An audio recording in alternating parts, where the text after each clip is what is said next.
The haters on YouTube are on the verge of flooding with hate comments. Must wake up. Must fight back.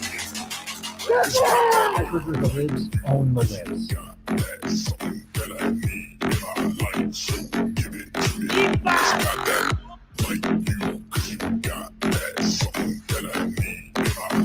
Okay, extra computer got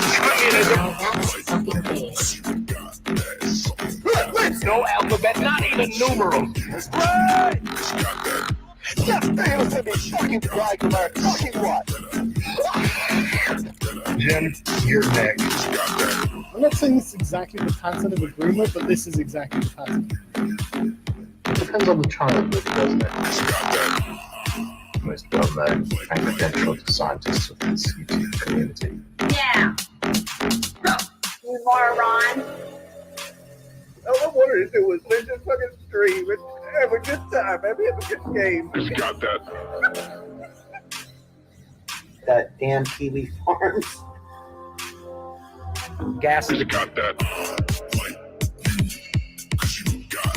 What kind of fucking family is this? Got that. Misery. What the hell? So basically, I'm first of all, basically, and first of all, basically, I have to say is that I don't know. First of all, how come, like, sorry, I'm with autism. I don't know how to use words that well. My dad is not a fucking horse.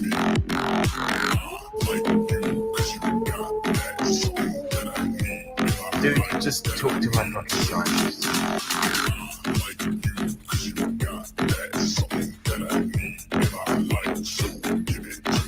I've got balls of steel. Oh my god, no! Blow it out your ass.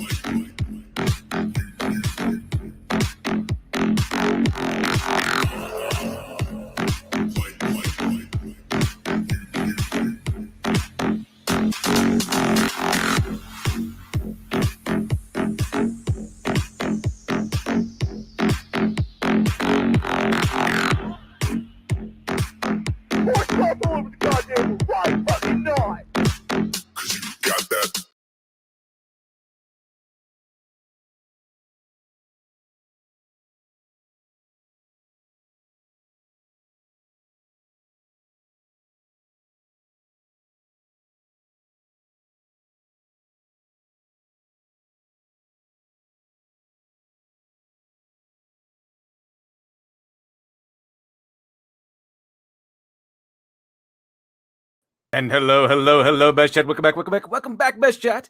Welcome back to another episode of Malicious Afternoon Nonsense. Everyone is having a wonderful day, a wonderful afternoon, a wonderful weekend so far. I haven't done an afternoon nonsense in a while because I've been doing some extra stuff in the evening fairly recently. But now it's all done and over with.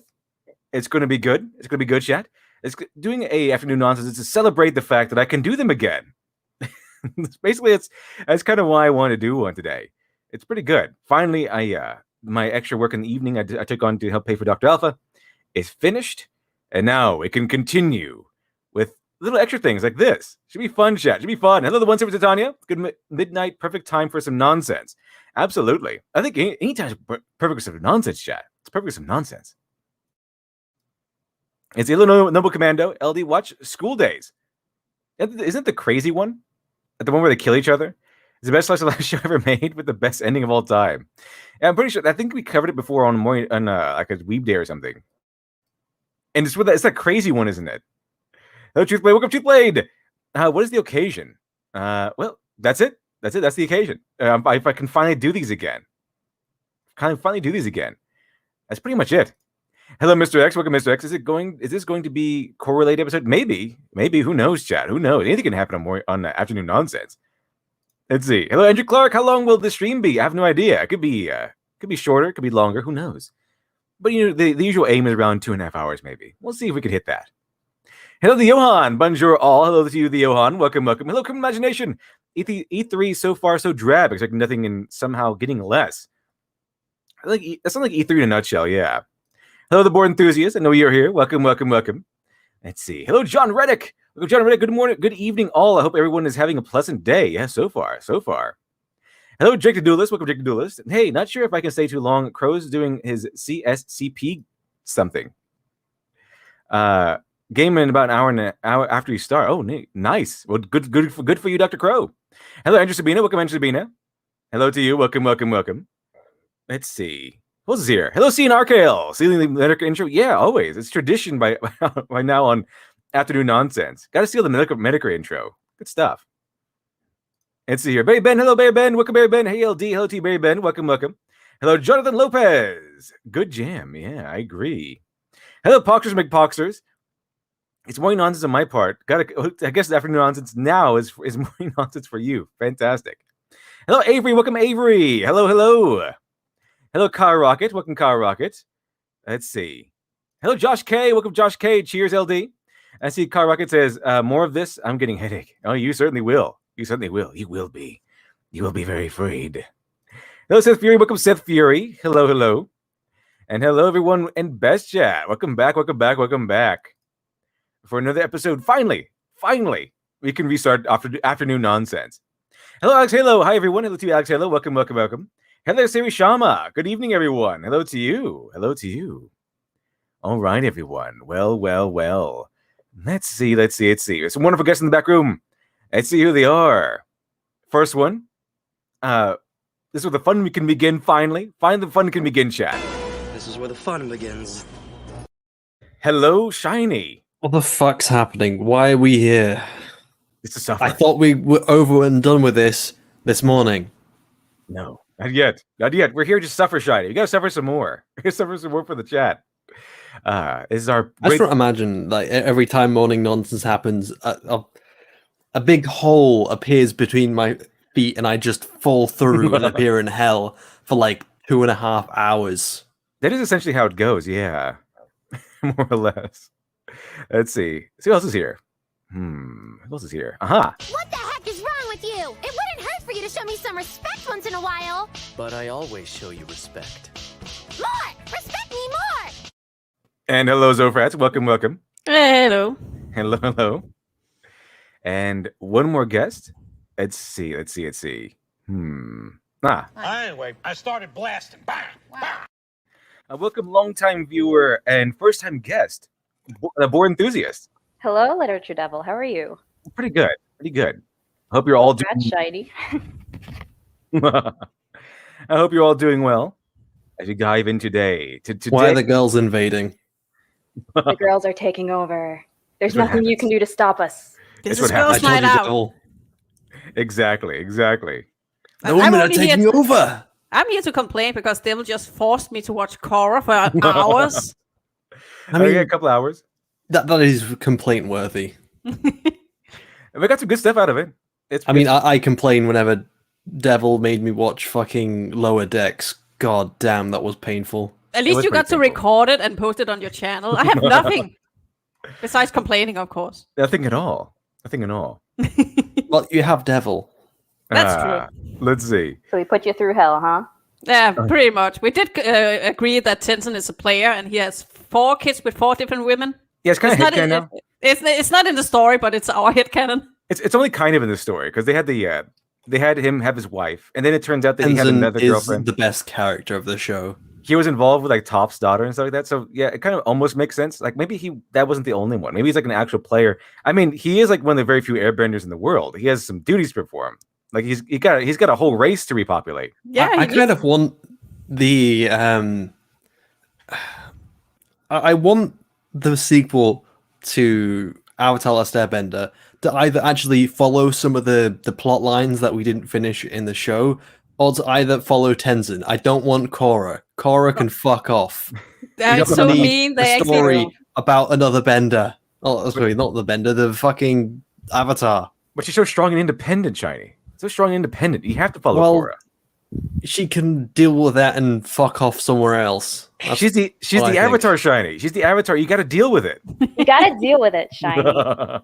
I do like that they mentioned Zuko's mom. Like the kids are like, "Oh, can you tell us what happened to Zuko's mom?" Oh, yeah, that's and he's right. about to explain it, and then he get interrupted. It's just like, "Oh, okay, yeah, we will never And- know." I think Katara, who by this point has watched her brother die and her husband die, like and Toph die, and everyone she's ever loved and met die.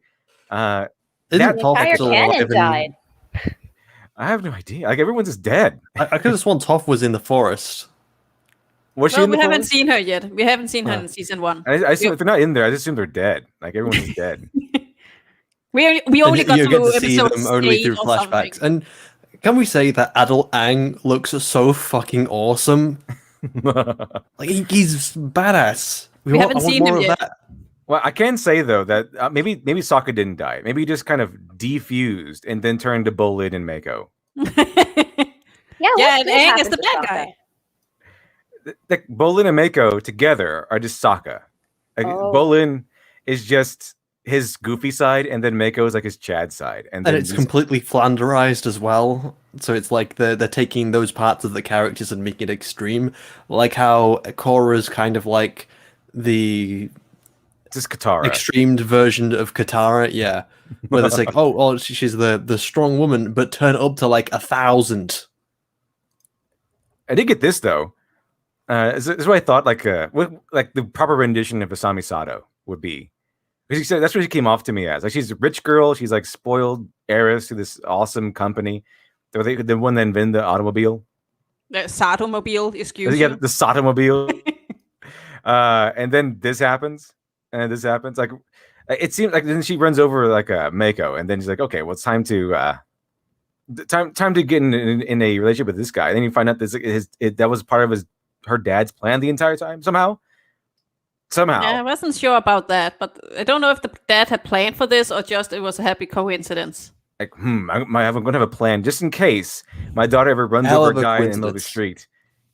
And as a contingency, if my daughter ever runs over a guy randomly in the street, and that guy happens to be also the guy who personally knows the Avatar, I have a plan for that.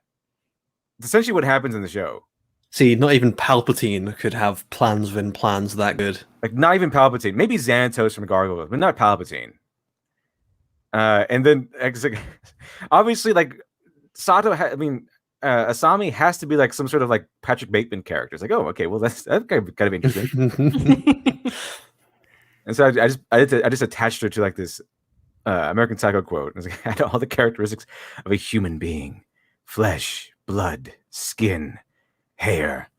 But my depersonalization was so intense, had gone so deep that my normal ability to feel compassion has been eradicated. Like, imagine her going to And then some I restaurant. apply several layers of wax. If my skin is looking a little bit fluffy. Because remember that one time? So after, like what was it called? Oh yeah, after she runs him over, right? She invites him to like this really fancy restaurant, and that's where it clicked. I was like, okay, boom. She's Patrick Bateman. I walked into the restaurant and I was hit with a huge wave of panic. I thought that our table was not going to be good. And then we did have a good table. And when relief washed over me in an awesome wave. Yeah, so far she doesn't have much of personality except being Marco's girlfriend, but I've heard she get better. It's good stuff though. I mean, it's really fun. It's been having fun with it because it's just so terribly written. Well, it's not terrible. We just agreed that it was kind of boring and predictable. And very unfocused because it's just like, okay, we have this whole thing with Aman, and then we have to watch this sports game, and it's just out of nowhere and kind of boring. Speaking about the sports game, this is what kind of sums up season 1 Legend of Korra in a nutshell. There's like two factions of writers writing the show. One of them wants to continue the Avatar story with a bad guy and enemies and an overarching plot. And other people who want out, apparently in the end, are people who just wanted a YA novel story. Basically. Yeah, that's really what... Oh, yeah, you go ahead. Sorry, they wasted so much time with the sports and like how like Korra got her own way, and despite what Tenzin wanted her to do. But how do I put it? I'm sorry. The Amon arc was so cool in theory, though, until it ended. That was the actual arc. Like the writers who apparently were familiar with the other series and who actually wanted to do a good story play, they are the guys that came up with the Mon stuff. And then, but unfortunately, they somehow managed to completely destroy bloodbending. Yeah, they It did. was so scary and so cool, and then it was just like he happened to be a bender. They turned bloodbending into just the Force. Because you could only originally you could only do it like during the full moon and stuff. Mm-hmm. And it Well, everybody's you kind can of only do awesome specific now. things as well. That you can go work in a factory and cast lightning and Yeah, I mean, exactly. Everybody's kind of more awesome because Marco can lightning bend and the police can all metal bend. So I guess everybody's just a bit That's more awesome. Like removing the special elements of those bending, because I've already mentioned before that while metal bending was new, and it was an adaptation of Toph's like sonic wave ability, what the fuck that was. The lightning, yeah. So she could have theoretically taught someone how to do the metal bending, but the lightning bending itself was an ancient art. It wasn't something new, and it required a level of inner like peace for you to actually be able to create the lightning and to redirect it. No, you just need sports bending. That was all it took. bending. Yeah, for some reason, like they had the overarching plot with them on, and they kind of just forgot about it, so they could focus on this YA novel crap. Like this, Korra joined a sports team that I still have no idea what the rules are. It's so stupid that she starts to learn the footwork of airbending through that rather than any kind of actual. That was gold, Shiny. That was lesson. Let me tell you why that was gold. Because Tenzin was trying to teach her how to do stuff. He was just an old fuddy-duddy. And then she failed. And then she goes to play sports. And then she just kind of, I guess, like a switch flips in her brain where she just becomes a master all of a sudden. And then she just learns everything. but the lesson of the story was not like that like she needed to learn her own way or something like that, or anything of that nature. It was more like Tenzin tried to teach her, but then he was too stupid to know how to teach her, so she went out and taught herself. Well, what I took from it was that he described that airbending is about freedom, and she has been, trapped her whole life, and finally getting to airbending is not about battle freedom, it's about spirituality. Yeah, but that's how they explained it, that being able to battle bend was what made her free. So therefore she kind of learned airbending, I think. You have to do that. Spirituality, because airbending's mostly about spirituality. She kind of like skipped over the spiritual stuff. I'm now just realizing that this is just Karate Kid. Like wax on, wax off. Oh, kick the sports disc or whatever. It kind of is, except if you had like a really incompetent Mr. Miyagi. Karate Kid's such a fucking good film. Mr. Miyagi, who had like 3 kids by 3 different women. He's such a player. And has a wife that doesn't do any work. He's just always taking care of the kids. And then at the end of it, Tenzin fucking apologizes, which is just insult to injury, which really pisses me off, considering he's done nothing wrong. Exactly. Especially after Korra destroyed the the ancient airbending. Yeah, the ancient relic that's 2,000 years old. And he's brought a new one. He brings in a new one. And she burnt it. Like, oh man, you destroyed my ancient relic. Now I'm sad. Think, Korra, think! That was like something that the air tribe used to train. Like, imagine how old it is and how long it must have taken to not only build it, but preserve it for so many years. And she just burned it to the ground. And she just burned it to a crisp, and it's just like, and he's just like, whatever, it's fine. I'll just get a new one. Like, let's get a new 2,000-year-old relic. Things out of fashion anyway. The whole setup for Korra and her being basically a stuck-up bitch is kind of a good setup for a character who's gonna become more humble and learn that their way is not the best way, and that actually there are people which do know better than her. And if she wants to grow and learn, she needs to actually pay attention to these people like Tenzin. But that ends up being the opposite message of the show, especially when she actually grows by not listening to her mentors, and she's just right. Yeah, exactly. That's so disappointing. What should have happened was more like where she goes over there to do the sports after defying her mentor, and then gets in trouble and loses, and then she goes back and kind of learns her lesson and says, "Okay, well, listen to Tenzin, but I'll see if I can implement something that I can understand with his lessons." And then she figures out that she should listen to her mentor, but the thing that she does allows her to click to the lesson, and then she can do it eventually after she kind of reconciles with him. The way it's presented is that Tenzin tries to teach her, and then she goes off and finds her own way of learning it, and then kind of teaches herself. Because they say that in the show. Tenzin says it's like, oh, it looks like the sport thing is how you can learn airbending. So notice after that episode, they kind of just give up on Tenzin being the teacher. They kind of skip over all that he stuff. doesn't do much after that. But I have to admit that I still like Korra a lot more than modern stories because he still shows empathy. Like there's the rivaling champions that's kind of douchebaggy and he loses his powers. And she actually shows empathy. So it's like, okay, at least you're not a total douchebag. It's more balanced than most of the stuff you get these days in media. But it's still not great. Like, it's still not a good great. Father figure, man. Like I really love father figure characters and stories and stuff like that. Like he's such a good guy, and he tries to be so patient with Korra, but Korra is so defiant all the time, despite him being like really generous of like his like letting her sleep at his house, you know, chilling with his daughters and training with them and all that. But she's like so ungrateful, but it just hurts my heart. He just always runs away. It also very much helped that he's been played by such a veteran voice actor. Yes. Such a legend. Like I'm always forget his name. The guy that played J. Jonah Jameson. Think, Korra. Think. What will you have after 500 years? Spider-Man's a menace. Give you pictures of Korra. Personally. I was going to say that, but I was just thinking, oh, well, that's going to go some Rule 34 shit right there. Give you pictures of Korra for personal reasons. But I think we did great because we only had to take one break where Devil needed more whiskey and I needed more gin. So we did great, and we got through like 8 episodes. Can only watch that sober, obviously. Considering what's already been established by Atala Stem, wouldn't it make more sense that Korra wasn't such a hothead, and what she actually struggled more with was firebending? Because it was established that the opposite of their element, or their natural element, was what became more difficult to them. That's what I said. Because like, the way they had firebending brought up was brought around. Like for Aang, it was airbending, and the way he solved the problem was to go around it. And for rock bending, it was the exact opposite of that. You had to go through. So that was the kind of mentality he had to slowly break to actually start rock bending. The boulder.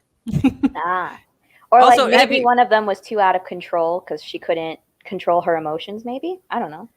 Well, that's one thing about Korra is that she has... Make her a firebender. Make her the next generation after. And then if she's a firebender, her character suddenly makes a lot more sense. The thing is, she technically does have flaws, but they're kind of told to us instead of actually us seeing these flaws.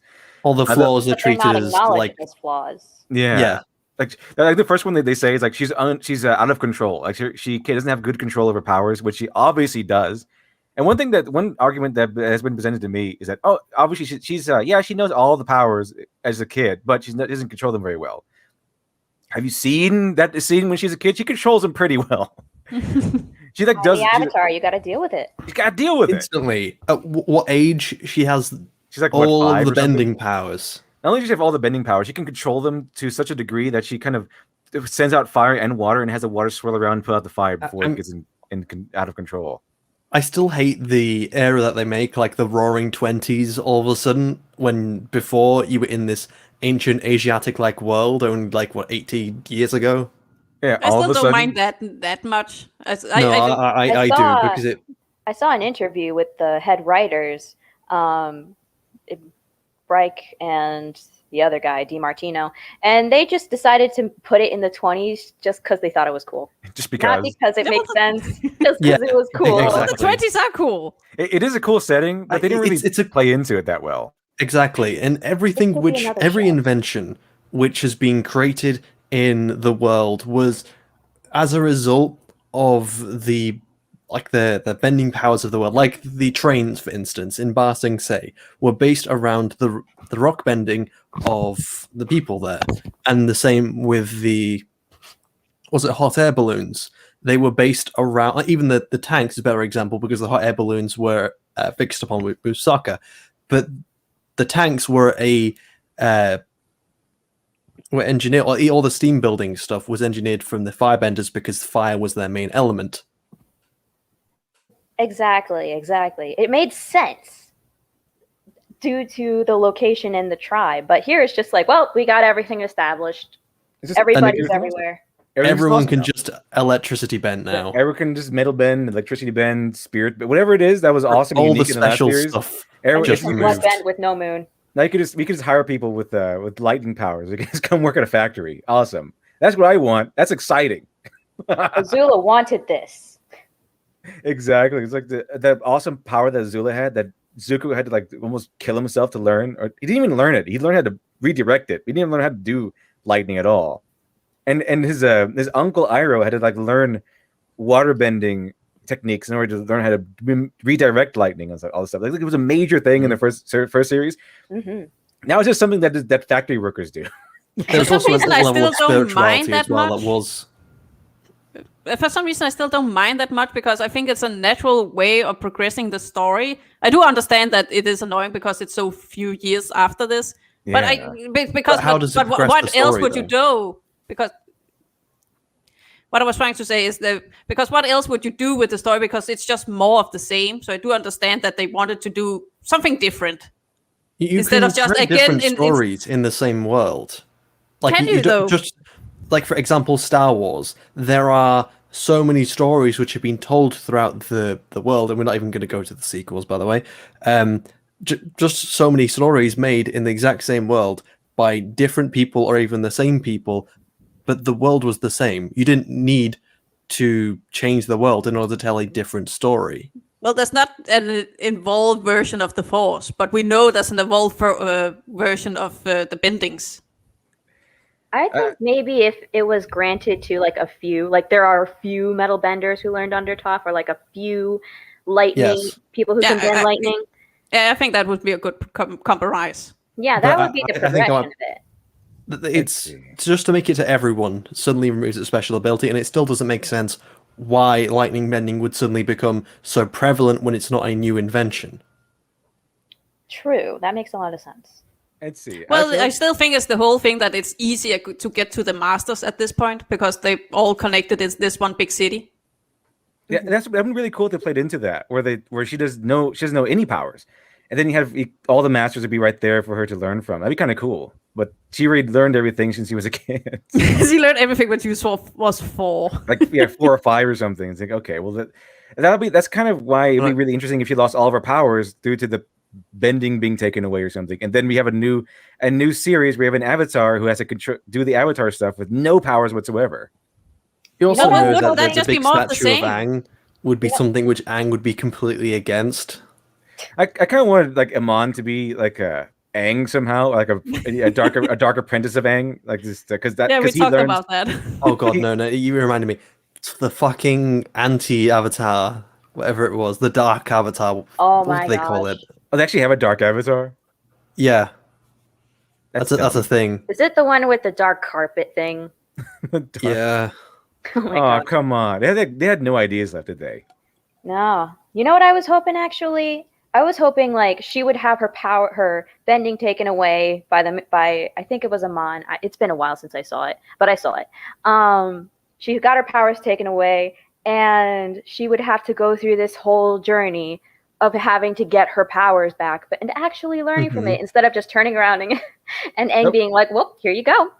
Here's your powers back." Why? It happens like everything else. And that's something I suppose you reminded me, sort of responding further to Zofrat, when she said it's not just telling that. So the world changed, so they didn't just have to tell the same story again.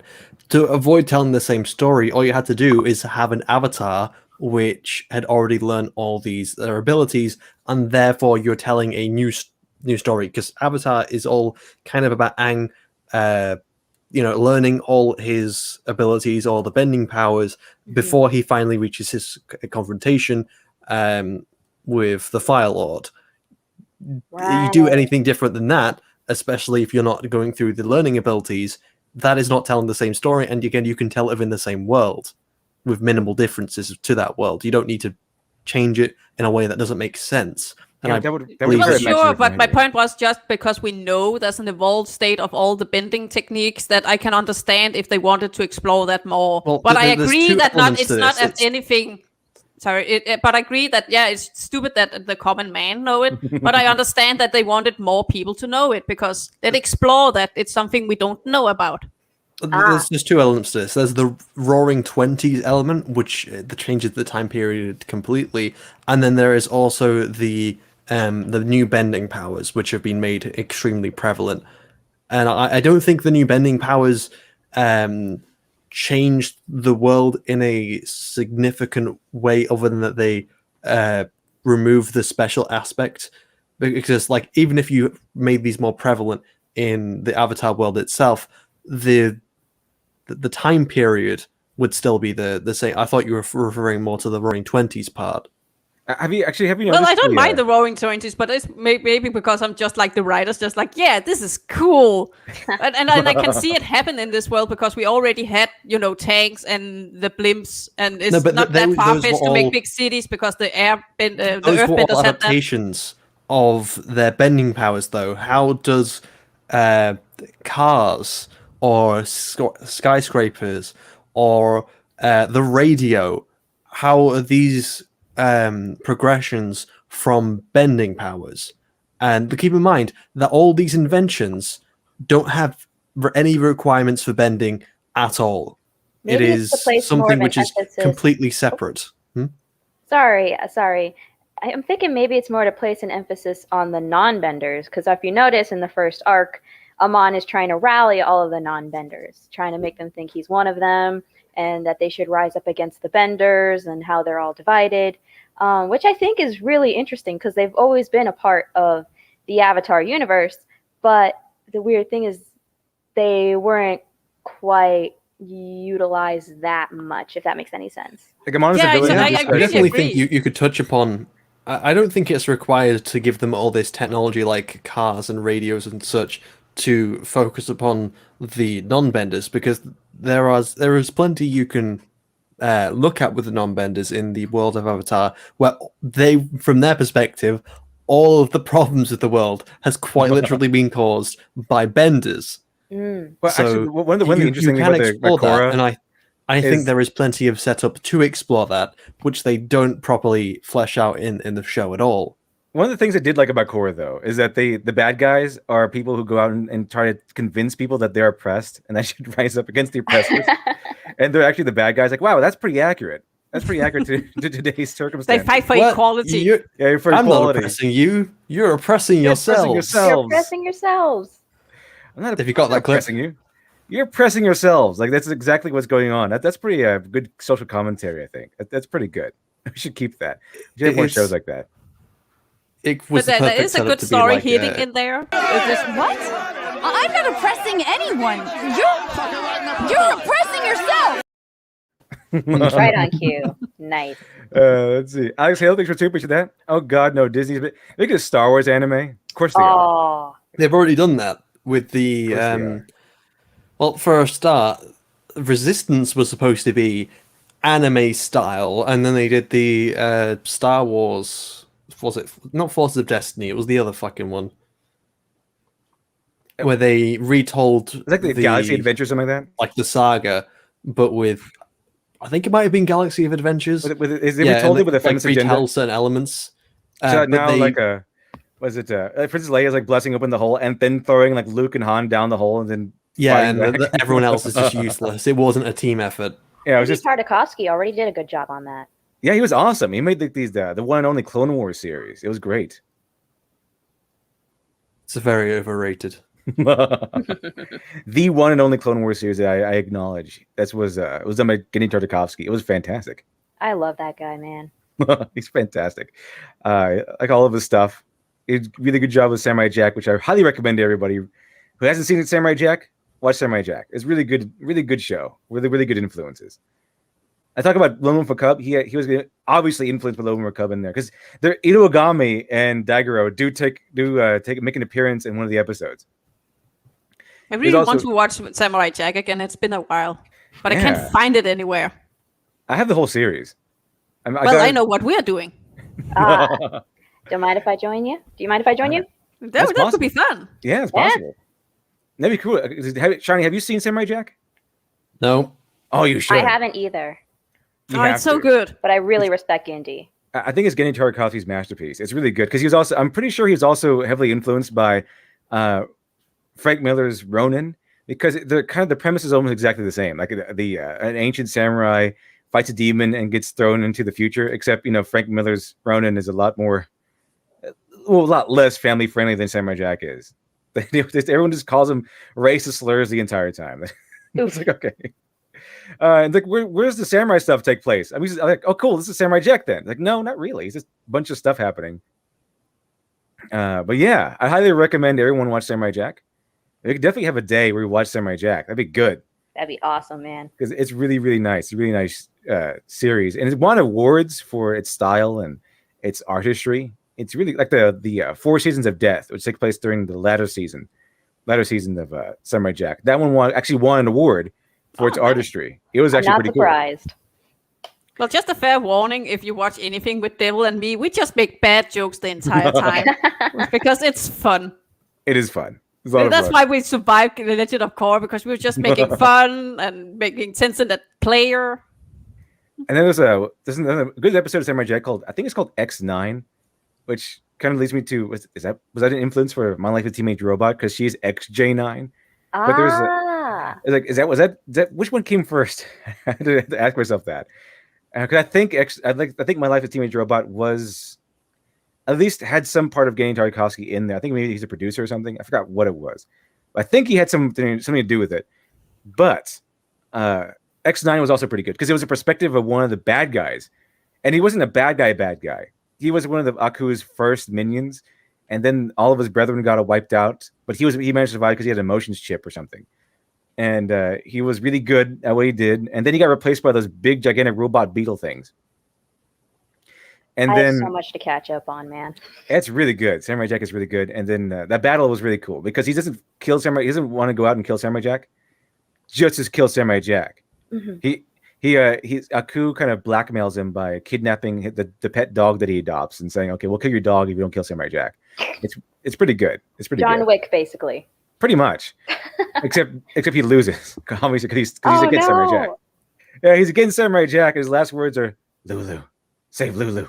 No, that's just sad. Speaking of making jokes while watching media, I know none of you have probably seen Ruby, but there's a character called Penny who dies in season 3. I was watching the anime. It's not an anime. That's an anime called Ruby. So I was confused for a moment. No, it's real quick. Anime style. But even weebs don't even consider Ruby to be anime, and Ruby's a piece of shit anyway. So I don't blame them for trying to ignore it. Anyway.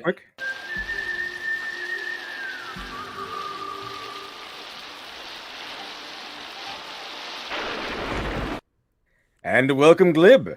Hello, how's it going? I'm pretty good. Oh yeah, definitely. Excellent. Can you see my little icon? Oh, there we go. Can you hear me? Oh yeah, there we go. We can't see anything.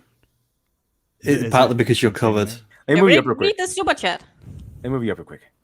Okay. There you go. That's more like it. All right, I wanted to see. Okay, it does work. Ooh, it's a let's play. Oh, very good. It's a let's play. So nice. While you guys are doing this, I Put me can down tell here. everybody what I'm doing. The shiny corner. The shiny corner. Motherfuckers. There you go. There you go. Okay, that's awesome. Let's I see. love it. Poggers make pogsters. I went to the 50p. Appreciate that. Coffee made me more sleepy. Going back to bed. Oh, no, that is. Don't go to bed. Don't do it. Get up. Run around. Devil, I want to point out, I will remember this. Shiny will remember this. It's a Telltale game now. Oh, Shiny's sitting in the corner. They made us in time, Glib. We're talking about Samurai Jack and Legend of Korra. Nice. Some of the two best shows ever made. Yeah, exactly. I was gonna say my 2 most favorite shows. For all the best reasons. No, I haven't seen Samurai Jack in a long time. So maybe I'll join you guys. I don't know depending on when you're doing that. Yeah, it's really good. I mean, I recommend everyone to watch Samurai Jack. It's really good. I think you'll like it. It won awards for a reason. I remember it. It's been so long. It's like I haven't even watched it. You know. It had a really terrible last episode though, because it's called Jack and the Baby, and he just adopts a baby and he just fights, Hey. and then That's like Bear and Cub, isn't it? It's called Jack. Kind of. It's called Jack Gets Spaghetti, and then he gets spaghetti. Great name. Well, the Jackalorean. One of the best episodes is when Jack, he's fighting some bad guys and his sandals get broken, and so he has to go throughout the whole episode because he finds out he can't really fight these guys with barefoot because it hurts too much or something like that. He gets stepped on and everything because he's fighting robots. So he has he goes to like a store that sells shoes, and he has like all kinds of different shoes. So he gets like these awesome like basketball shoes where he can bounce. They're so full of air that he just bounces around and they pop. And he just loses. So he has to go back and buy more shoes.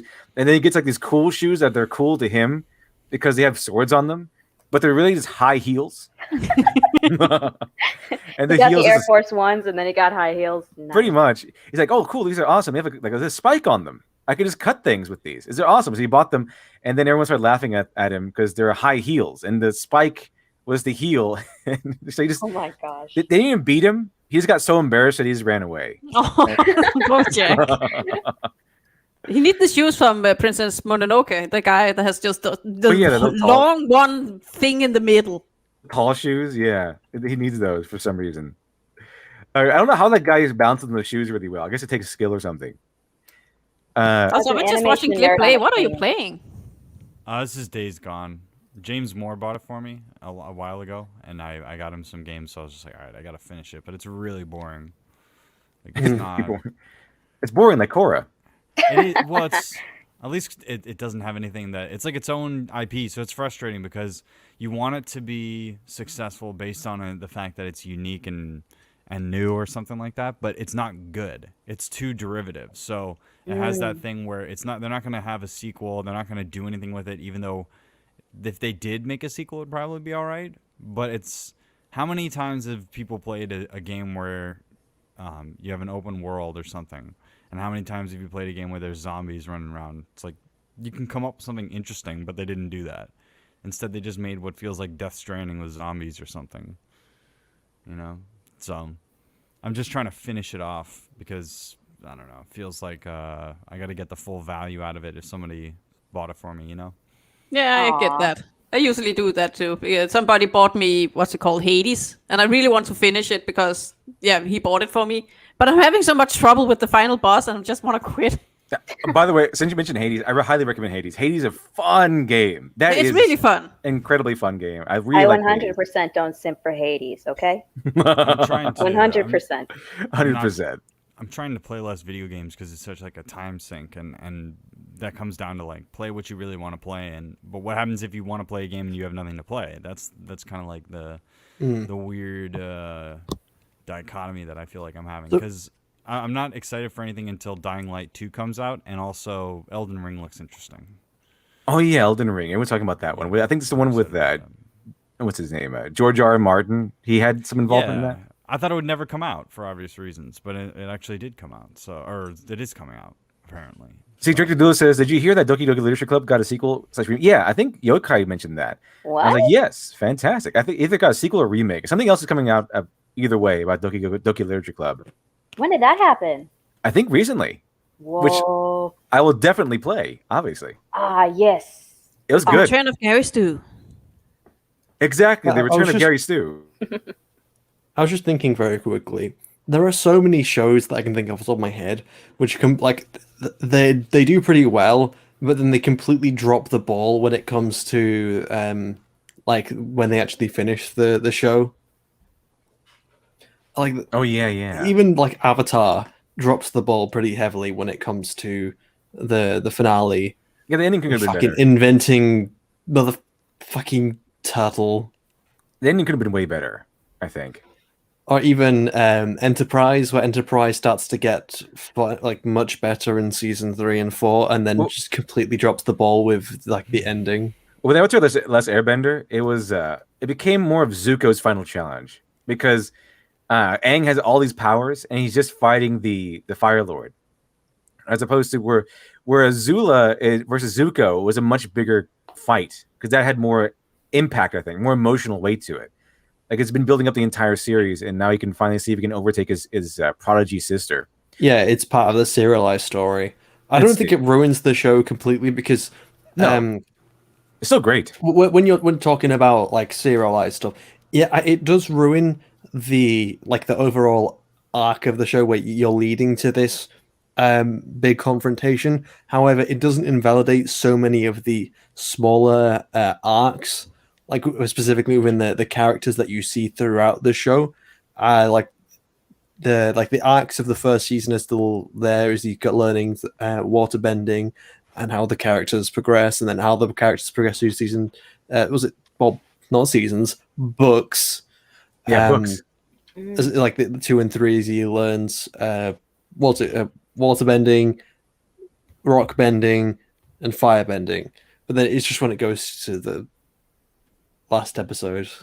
Because he doesn't earn spirit bending, he just kind of gets it. It's kind of what's wrong with Korra, where she's just like, "I'm an avatar, deal with It's not just that he just gets it; it's kind of flies in the face of everything which has already been established in the world, as well as just being like a really cheap way of making it so that he can not have to kill the Fire Lord.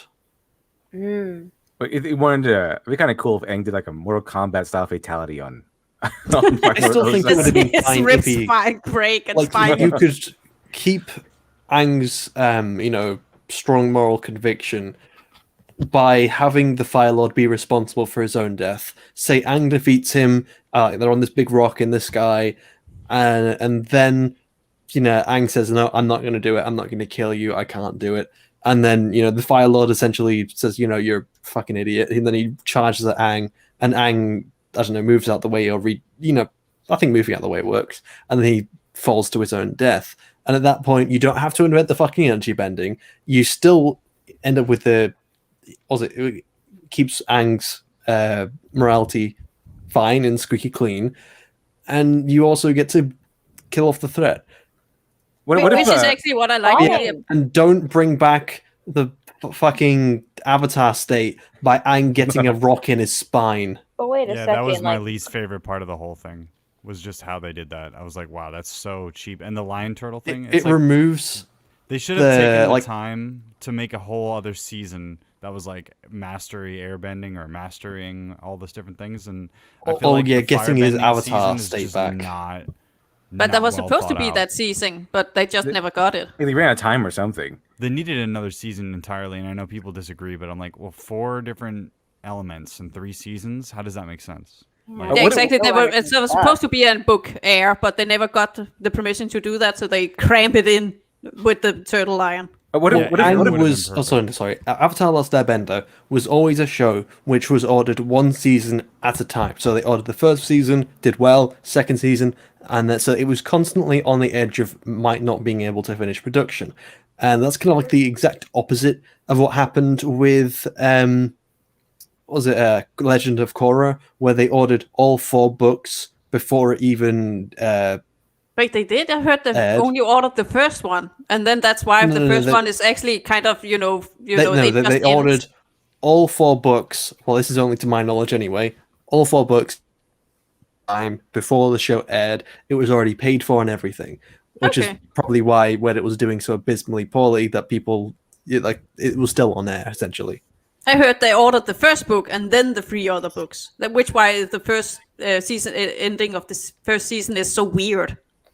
Like, showrunners got it really rough, man. Because, first off, you have to have a really good pilot and sell the show. And then you have to get it greenlit. But that can happen after years when it's greenlit. Then production starts. And it depends on how much money the network actually gives you that you have to utilize in a short period of time. And you have to get the writing in order. You got to get the animators in order. You got to get the storyboard artists in order. Mm-hmm. Oh yeah, and they were working on, I think it was episodes throughout the 3 seasons all along at the exact same time, and it was such a behind the scenes mad rush to get everything done, which is probably why a lot of it didn't really have enough time to be fully worked out. Probably a lot of first drafts. Yeah, so I can imagine how I'm impressed how it turned out as good as it did, considering how crammed it all was. Let's see. What if Aang did this to Iroh? Oh, I don't think I want to watch this. I hate them also fatalities. What if Aang did this to Ozai, like during the last part of the fight? Boom. And waterbending. That's not that bad. I've seen worse. Fatality. That would hurt. From what I'm told with Mortal Kombat, like the fatalities were like just a gimmick, but then they kind of formed the entire game around that idea. Yeah, because it's so awesome. It was just a stupid little thing you could do if you did the right combo at the end, and then it was so awesome for little boys that they just like, yeah, this is amazing. I remember my older brother was all over that shit. I thought they made it for like mature audiences, but Mortal Kombat is not for mature audiences. Mortal Kombat is for 13, 14-year-old boys, okay? Mortal Kombat, made for immature audiences. That's exactly what it's made for. It's just about a bunch of blood and stuff. So it's awesome. It's for also, you everyone have to who do a wants very to be complicated Omni-Man. combo. Yeah, you do. It's for everyone who wants to be Omni-Man. Pretty much. Think, Mark. Think, Cora. Think. What will you have after 500 episodes? Did somebody do that with Tenzin? Like, I hope so. They better have. Every character that guy's played, I'm pretty sure someone has like redubbed the lines over. Like Cave Johnson. I love the Cave Johnson ones just because they fit so fucking perfectly. Mortal Kombat belongs to everyone. No, says the man in Moscow. It belongs to everyone. Think, Mark, think. Why would I get the lemon? Oh, fuck, I remember the fucking quote now. Mark, when life gives you lemons, don't make lemonade. Make life take the lemons back. Get mad. I don't want these damn lemons. What the hell am I supposed to do with these?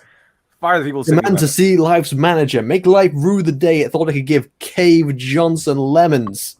By the way, Nice performance, Shiny. Since we're on the subject of Avatar, what do you think about this clip? So I actually found a nice, interesting American Psycho quote to attach to Azula, and it kind of fits. So it's like, I laugh maniacally, then take a deep breath and touch my chest, expecting a heart to be thumping quickly and patiently.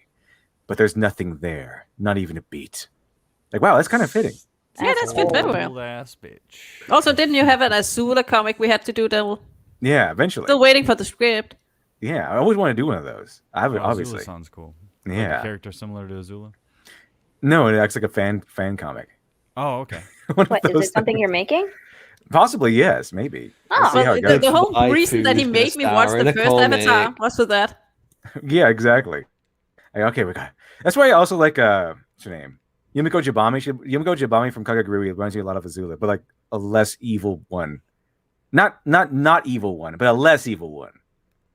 She's not as evil. Well, all women are inherently a little evil. Oh yeah. Well, no, they're all inherently completely evil. Inherently, completely. That's how it goes. Let's see. Alex, how think there's a that? With anime, they go to the company or you and ask to make an anime. With some negotiations, how to handle it, and how many episodes from what I've seen.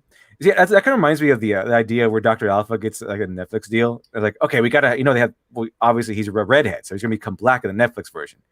So I'm gonna say, I wonder if you can demand to see a pilot before you fully hand the license over to something like Netflix. Well, I don't think we'll see an entire pilot, but you can see the script. I think what I'll do is I'll say, just kind of nudge him in the direction of, hey, why don't you just get Samuel Jackson? I don't know, play Dr. Alpha. I think it'd be a good Dr. Alpha. It's all right. Gingers don't have souls anyway. Exactly. That's why he's a villain. He doesn't have a soul. Wait, what are they trying to say about black people then? If they just give all the people without souls to black people? Well, black people black people obviously have plenty of soul. Maybe that's the reason why. Like we gotta replace someone with no soul with plenty of soul. Is that a pressing thing? Which should be a 1 through Streamlabs? Appreciate that. What about Gendy's Symbiotic Titan? It's basically a love letter to Super Robot anime. Also, what are your opinions on the trailer for Kevin Smith's He-Man show on Netflix? The trailer by itself looks really good. Oh yeah, the trailer looks so good. It's just buff men punching stuff. Just give me more of that, please. It seems promising, but then again, there's Kevin Smith. Kevin Smith is involved, so like he's in his whole job these days is crying for a living. So I don't know how good a guy who cries for a living is going to make a He-Man show, but I guess we'll see. Oh, no. But there's guns and punching. By the way, I tweeted that out. I tweeted that out. Is it going to be an animation? Yeah, it's gonna be an animation. Oh no. I tweeted. Apparently, people hate Kevin Smith or something. I tweeted that out where I say I'm surprised Kevin Smith has stopped crying long enough to work on the He-Man show. I'm at 899 likes on that one. I've had enough of like animated remakes. because the state of American animation is in the garbage, and It's abysmal. But don't worry, it's not Cal art. It's actually good animation. It looks fairly decent, yeah. The reason why I rushed back to like watch Invincible so damn fast after seeing the ad was because it reminded me of like all of the action shows that I loved in the early 2000s. Because I didn't grow up on comics, I grew up on cable. Yeah. So I watched all of like the superhero action stuff, me and my brother together, and it just reminded me of that. So it was really, really refreshing. But I gave up on today's animation like a long time ago. I'm trying to think of a single sense. animated show which is really good today. I couldn't think of one, but then Invincible was a very good. Invincible's like pretty example. good mostly, except for Amber and his best friend. I'm not a huge fan of the animation style. They're like setting her up to be like a terrible person. She's awful. She's an awful human being. Like, I knew you were a superhero the whole time. But why are you so mad? What's the problem? Yeah. I'm actually thinking about watching the Harley Quinn animation because one of my friends really recommended. So, okay, I'm gonna say Harley Quinn show is. I found enjoyment in it, but quite honestly, it's extremely cack. What does that mean? Good. Crap. Translation? It was amazing. Come again? I never heard the word terrible. quack. Cack. No, cack. Cack. Cranker. What is that? A cock, but in Boston? Hey, check the cack. It's a cack. Let's speak English, Basically, Shiny. it's just another word for rubbish, shit, or crap. I think the only It's like Shiny. a poor. It's Speak poor American. It's the only quality, language essentially. Morty, you gotta speak American. I don't understand this Anglo-Saxon speak. One thing you have to remember about Harley Quinn is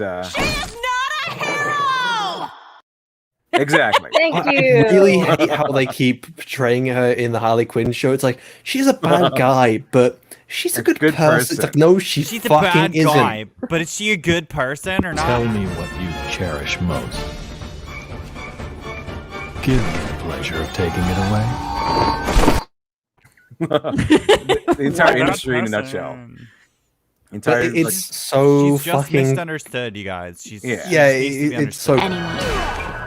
Especially since this is unironically talking about a person which unleashed parademons on Earth, which has caused thousands of people to lose their lives. That's not too bad. I mean, But she likes shopping and breakfast sandwiches. Like shopping, Come on, she's she's breakfast relatable. sandwiches, tearing people's ears off with her teeth, all the normal stuff people love. Yeah. Look, Listen, I'm still gonna watch it and trigger all you guys. Just like Captain Marvel, she just likes to break guys' wrists for fun. Should I bully And Zofrats for liking Lower Decks? I don't know why I like this show. I just had a really good time watching it.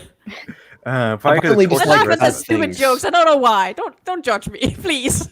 It's all right. I'm judging you. Well, the thing is, you hang around me enough. There's like a 90% chance you'll eventually become evil. So that's I'm pretty sure Happens to Zofrats the was best already of us. evil. Yeah, I'm kind of evil. Well, it's I already just like established that crappy women are shows. already evil. Yeah, we Yes. established that, Shiny. Let's see. I established that. No, Drinking I Lewis established says, that. You I just established that. copied I said me. they were No, completely evil. You just copied me because I'm the original. Bastard. You're just a copycat. Gladys says, There's the person which is a fucking cowboy, which is I'm the one that just- invented women being evil. What are you talking about? "They've invented cowboys." You've got a patent. And got we a and patent. all know that Shiny is a cat. Yeah. Trademark Shiny. Women Right. Evil 1995. Good old shine, yeah. There's actually an emoji now. If you didn't know, but it's not on this channel. It's on the other channel. Let's see. Drake Lewis says, "GLaDOS. After the test is complete, there will be cack. The cack is a lie. K-A-K. It's no. hack. The cack is a lie." Cat. You don't. By the way, here's the climactic battle of the fall of X9.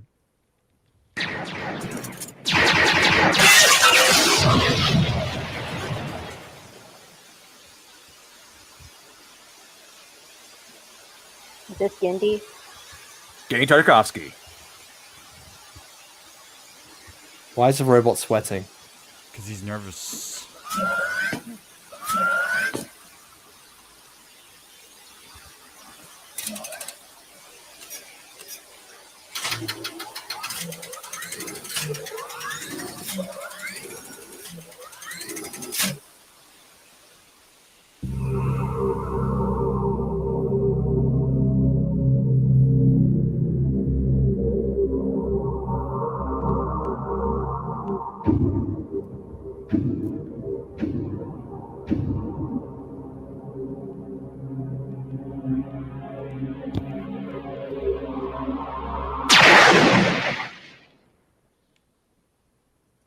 Samurai Jack.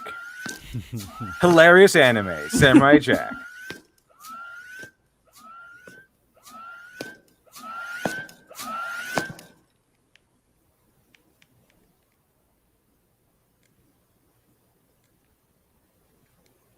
Oh, the suspense is so good. Did it change aspect ratio? I think so. I think it did in the show.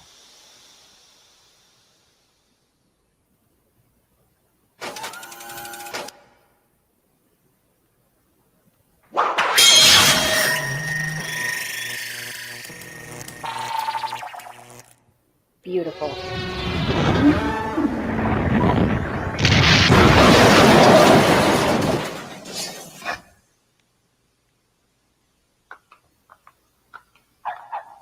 Lulu, take care of Lulu.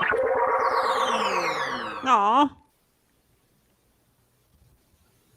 And Kenny feels bad about it now. He's like, wait a minute. Aww. His little dog. Oh, she's so happy. Look at this happy puppy. His tongue is in the shape of a heart. Yeah, it's so cute. That is one creepy ass fucking dog. No, it's so cute. That is scary. Not cute. Gindi is the master of geometrical shape language. He is really, really good with not just shot composition, but all of his characters are very geometrically very strong and very clear. Like, if you notice that, so I really want to make a comic in this style, and it's so hard to mimic but I just really love it. Well, if you notice Jack, you can tell it's Samurai Jack even if you can't see, like if he's in a silhouette, he still seems like Jack. And also, by the way, this song, it's even made more emotionally impactful because when the robot retires, he's in an apartment. It's in the episode, and he's playing a trumpet, and that's the song he plays. Aww. Wow. He's just with his dog. He's playing trumpet, just relaxing, enjoying life, playing this song. That's a song he plays, and then all of a sudden, Lulu gets kidnapped by Aku's minions, and they force him to go after Samurai Jack, or else he'll kill his dog or something, or to get his dog back. And his dog's name is Lulu, and that's what happens. Lulu. That is really good. That is really impressive. And but I based one of my art styles after this one because I just think it's so good. I'm gonna watch I love this shapes. immediately after the stream. That's really good, really good. That's what the power of Samurai Jack. Yeah. Power of voodoo. Power of Gindi. I'm sorry. Animation nerd here. I'm going to talk about animation a lot because that's what I do for a living. Oh yeah, let's do that. Yeah, that's good. That's good. Ah, thank you. I have a big thing for shapes and colors. It's my favorite thing to talk about. One thing I do like about not Samurai Jack, but Genndy Tartakovsky. Well, Samurai Jack. That's where I learned it from. His kind of minimal dialogue episodes. Because that's what 14s of Death is kind of like. It's mostly the minimalist dialogue until like the very last section, which is spring, and then it's all about Samurai Jack getting tempted by this spring nymph lady, or something. Like, just relax, go to sleep forever. He almost does too. He almost does. Almost falls for it. But he manages to defy temptation. I guess most of it's I'm pretty so good. disappointed that I didn't see it. I haven't seen it yet. I need to It's see really them good. all. Yeah, it's We mostly just really have to good. nag Devil until he shows us. That's the only way to do it. He has to. You know another- from experience. Another good one is Jack versus Bounty Hunters. That one's also really good. It's kind of the same vein as X9, where it's like a bunch of cool bounty hunters that are just kind of, they know where Samurai Jack is going to be, so they kind of collect at a place in front of him, and they'll just wait for him to come by. And there's a bunch of them. They're all unique bounty hunters, really cool. It's like a big barbarian guy, like a kind of like a southern gentleman guy with those knives, and the twin cats. It's really cool. And then the main one though is like an exiled princess who her kingdom was like destroyed by a coup, and she became exiled. And the only way to regain her kingdom is by killing Samurai Jack, and then I guess trade him or trade the death for a kingdom back, or take a sword and kill a coup or something like that. And they spent the whole episode has like Jack barely in it. It's all about the bounty hunters, who they are, and they kind of they sit around the fire talking to each other, and they all discuss their plans on how to kill Samurai Jack. And then like, I'll take the bounty. I'll take the bounty. And the princess comes in and says, "Okay, but we all split the bounty." and we all put our plans together, and we'll all kill him. Well, man, if we could put our plans together, then we'll kill them all. Then we'll kill. I'm not quite Samurai sure how plans work, because imagine if someone tried to kill him with a train and then tried to kill him with but I don't know. I don't think those plans work extremely well together. I love that. These might. It would just end up being like a complete clusterfuck if everyone just put their plans together haphazardly. Well, that's where they plan it. So she asks them all what they plan to do, and they go, okay, well, this is how they can work together. Let's see. And then the whole thing is that she explains why each of them will fail. I think the fact that and they all have their own animation style to signify each person. So like the barbarian, he's kind of stupid, and he's like a Russian barbarian, and he's kind of stupid. So his animation style is like it's a coloring book style. Oh wow! Yeah, I really love when shows do that to emphasize the personality of the person telling the story.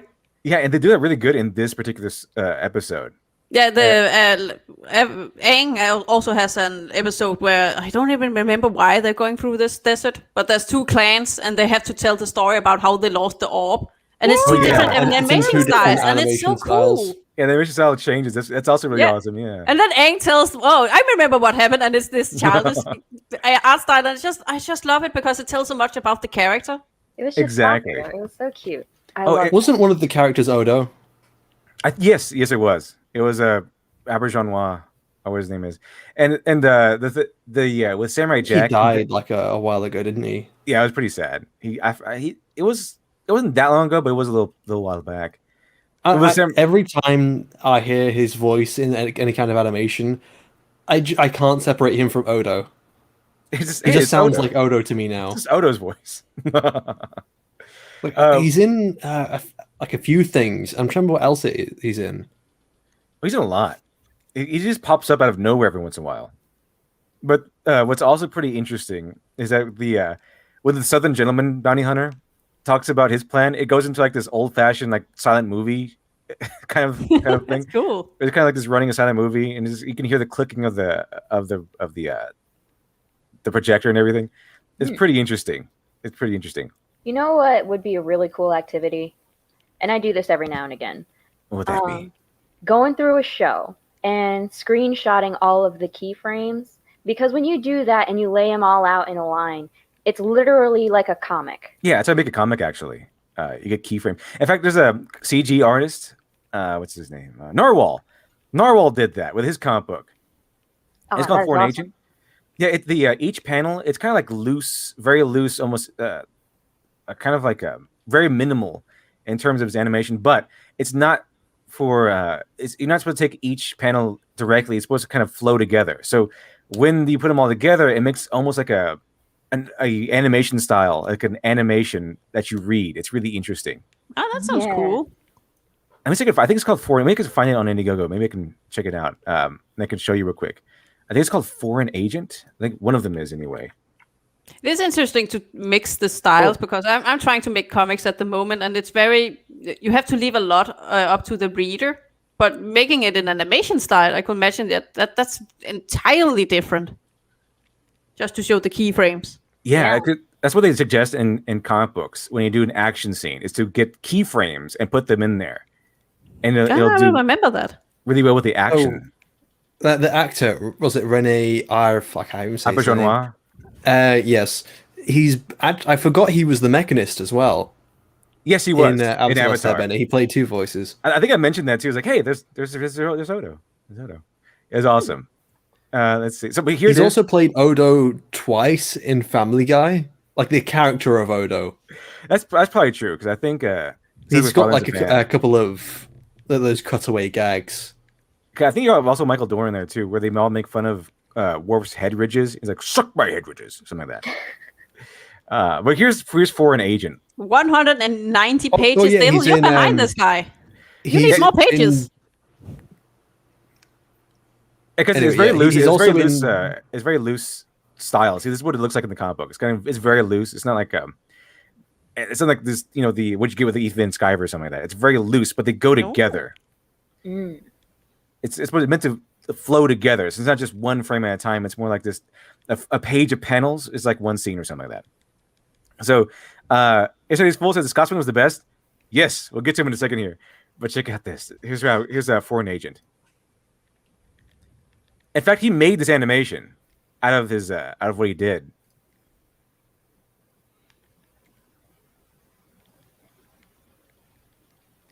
This is like a rough animatic. Pretty much, yeah.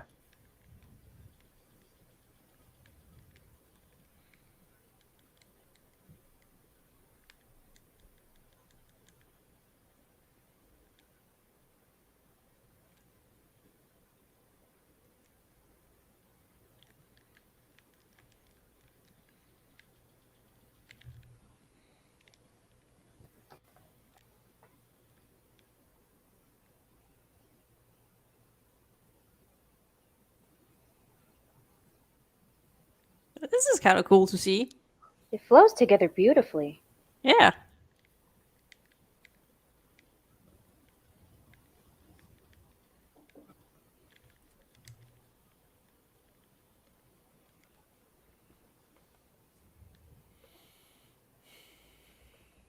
It's also nice to see you don't need, even Van Skyver level of art to make a comic. And you don't. You just have to flow with the style. Yeah. Amazing.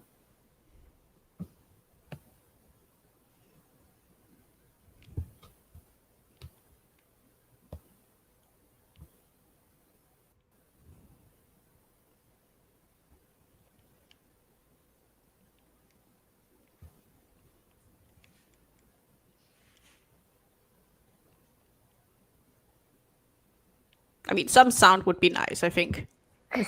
This is kind of You want me to awkward to whistle? just watch. Yeah, just something.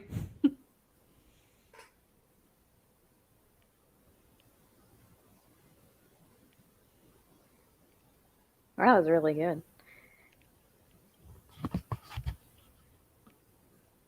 There's actually a tool that I really recommend to all comic writers and all comic artists, so that way posing as well as just getting the language across, it's really helpful.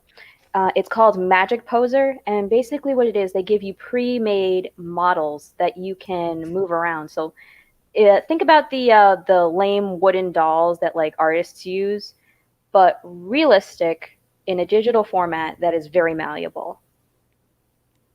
Oh yeah, just Google it. I have a similar program. It's very useful to just have some easy, not to copy poses, but to get an inspiration. Yeah, I mean, It's really good at reference tools. Even for writers, it's actually pretty helpful to get those kind of things. So you can get like a realistic how people would move, how people would react, things of that nature. Yeah, and also because this is 3D models, so you can actually get a bit of perspective into them. Mm-hmm. Yeah, I use it a lot, and it's really helped me with, like, I make very, very short strips once in a blue moon. But it really helps with, like, for instance, it's hard to draw two characters interacting in space without it making it seem really weird. But with this, it really puts everything into such a perspective that you can basically just really, really think it through. Like, I'm sorry. You know what I mean. I know what you mean. I use a website called Postmaniacs, which is the same, just, another company. And it's really nice to see these 3D models, and you can really twist and turn them to you exactly understand what is going on with people interacting with each other. Yeah. Very helpful. Very, very helpful. And so I just bought some comic books that are just like the noir versions of Batman stories. I was like, just in case I want to do like a noir version of Dr. Alpha, that will fit, which may not, but we'll see. But it's pretty helpful to have these references and stuff to see what the masters do it, how the masters do it, how and why these particular stories have remained in the fandom, have remained such in high praise in the fandom for so long. They decided to go ahead and do like different versions of them and stuff like that. So it was really interesting. So I just like to study those things. But it's good to have references. Definitely good to have references and study why these things act the way they do, why they give the information and the emotion the way they do, and why they work as opposed to not work in whenever they're used. And under what circumstances they work and under what circumstances they don't work or are less favorable. Yeah, and that's a big thing about art because that's one of my thing with my art style. It's very cartoony and fun, and I'm so scared that I can't tell a serious story because my art style kind of throws it off because it's all cutesy. So it's art styles and how to shade and coloring is a big thing about comics. Maybe I should make a realistic or serious story with like stick figures and see if I could do that. That could be a fun experiment. Just look up stick figure animation fights. There's a stick figure comic. It'd be pretty funny. But the other thing is that if you have a cute comic and then actually really pull off a good serious moment, it hits extra hard because you don't expect it. So that's You those could are do things too. what was it? Watership Down, is that it? Where you've got like the cutesy art style, but it's really gory and horrific. Exactly. The thing when the opposites meet is very important because it hits much harder. So if I have a cute character, and that's why candy gore is actually a thing. I don't know if you guys know that. Candy but gore? It's called that because usually it's very gory, but usually the blood is candy and stuff like that. So it's actually kind of cute. Yeah, and it really hits very, very hard because it's just weird to look at. It's like something that happened in the misadventures of Flapjack. That's what it seems like it would happen there. Like plus someone bleeds candy because it's all about candy and finding candy items.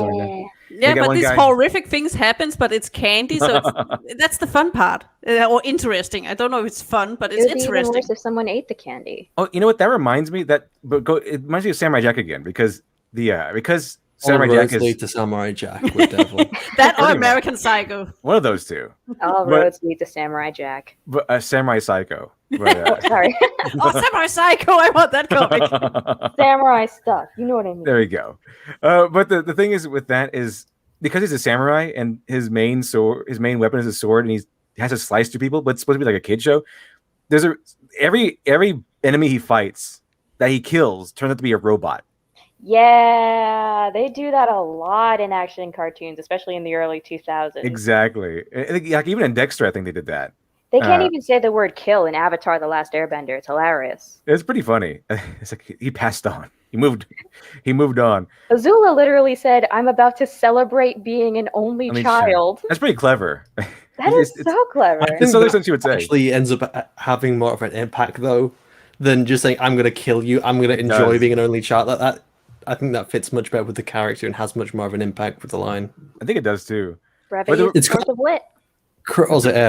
Forced creativity, where the actual when you're because of some kind of limitation, you're forced to have to create an outcome, and the outcome accidentally ends up being better than what you were doing without that limitation. That's why I said that giving an artist full artistic freedom is not actually helpful to the artist. It sounds good, like all these things. They sound good, but when put into practice, it's not ideal. There's one it's kind of arbitrary a little bit, but I'll explain a little bit more. In a story, never if you've got any kind of two people who are in a relationship, what my rule is, you never have them say "I love you" unless it is a dramatic moment, like a really important, like a dramatic moment. And this is something which I do actually praise Ripples for, and this is where I get the idea from. If you're forced to say "I love you" to the other character, then it means that you have to tell the audience that these two characters in a relationship purely by how they act around each other. And I think that creates a lot more. What's the word I'm looking for? Creativity. But no. It's function between the two characters. Chemistry. It creates more chemistry between the two characters because you're forced to tell the audience in a way that isn't just lazily saying, I love you. Oh, I love you too. There's also the unwritten rule of romance stories that love must fail until the end. It has to fail. The reason why I say I got the idea from Rebels is because in Star Wars Rebels, even though the show is absolutely trash, the small quality of it is Kanan and Hera. And one thing which I noticed throughout the show is that you can tell that Kanan and Hera are somewhat in a relationship, not only because they take the motherly and fatherly role of the characters, but the way they act around each other as well. It's sometimes like an old married couple, sometimes they're like more oh fuck, Sometimes they're like a young married couple. Sometimes they're like an unmarried couple. Sometimes even just the way they bicker. Sometimes you can tell through that, or the way that they like drag each other to like an area and have like a private talk. You can tell that they're in a relationship, despite the fact they've never said openly that they are in a relationship. Is he interested in being there? Thanks for the 5. Appreciate that. He says, fuck Samurai Jack. I'm just going to sit here and shoot zombies. Glib 2021. I fucking hate this game. I love that trope so much. Like the two characters that act like an old married couple, kind of like Kazuma and Aqua from Konosuba. I have to watch Konosuba. Yellow Flash so recently watched it, funny. apparently. Like Yellow Flash apparently recently watched Konosuba because I saw him tweet it out and he said it was awesome. I love it, man. Not only that, but Medicare also says, yeah, it's pretty great. Fine, I will add it to the list. I haven't heard anybody I don't respect, you know what I mean, say it was bad or good, you know? Yeah, it's probably so good. I'm pretty sure like Quentin Reviews and Movie Bob hate it. It's a then it must cruddy be isekai excellent. that's aware it's a cruddy isekai. It's supposed to be the Citizen Kane of Isekai. That's what it's been described as to me. And that's what Smudboy confirmed. Smudboy also liked it. Because it's hilarious, apparently. Because everybody is equally incompetent. What happens if And I it's hate it? I amazing. don't know. I don't know what I'm gonna do now. Not the same fear when I watch Korra. Like, what if I end up liking this? Like, everyone was so disappointed. I knew What that if- would oh, happen. yeah, but Just what enough is- whiskey. What if you actually? I guess. Avatar It didn't The Last happen, though. Airbender. It didn't happen. It was so awful. The Korra was terrible. What is it that you like that most people don't like? I don't. I like League of Extraordinary Gentlemen. I like that movie a lot. Okay, but like a lot of people like Batman and Robin, but does that mean it's? Do you think it's a good movie? Or Oh, no. like, how do you It's awful. Yeah, We all have our that's what I guilty mean. Like, pleasure Well, movies. that's always Yeah. like separation of the idea of quality and enjoyment, which is what I repeat over and over again 1,000 times a day. Batman and Robin is awful. It's a terrible movie, but I love it. Chill. We'll kill the dinosaurs. Oh yeah, that The movie. ice- It's so good. I had so much fun watching that one. Let's But kick you know what- some ice. Yeah, it's good. It's awesome.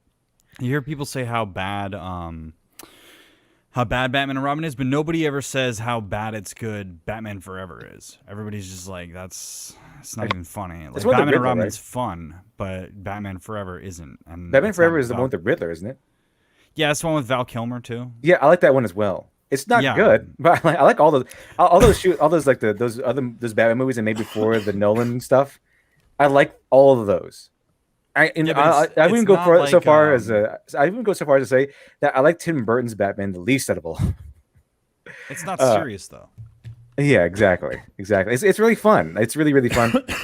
Okay, maybe the one with like Catwoman and everything. I like that one maybe the least, and then Tim Burton, and then the other ones up there. I like Batman Forever. Like in terms of how much I enjoy it to a personal level, not how well they're written or anything. But I do like all those movies.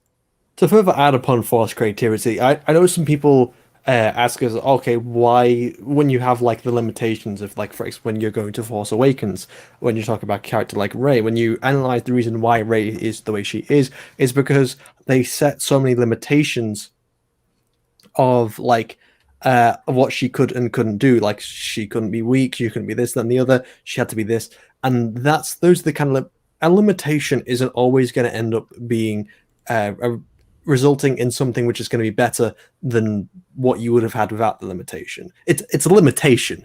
It's very rare that when you have you exceed what you would have had before without the limitation. That's what we talk about forced creativity, and I think that just adding arbitrary limitations isn't necessarily in itself a good thing, especially when you're having like you're limiting it so much with what kind of how you can portray a character, especially when it comes to female characters or even minority characters in media. Because we all know that when you have these characters, again with Rey, that she couldn't be seen as weak. She had to be powerful. She had to be the best. She had couldn't to be taught by outshine no everyone. man. Yep. It's That's the in the same core, story too. for the- sorry.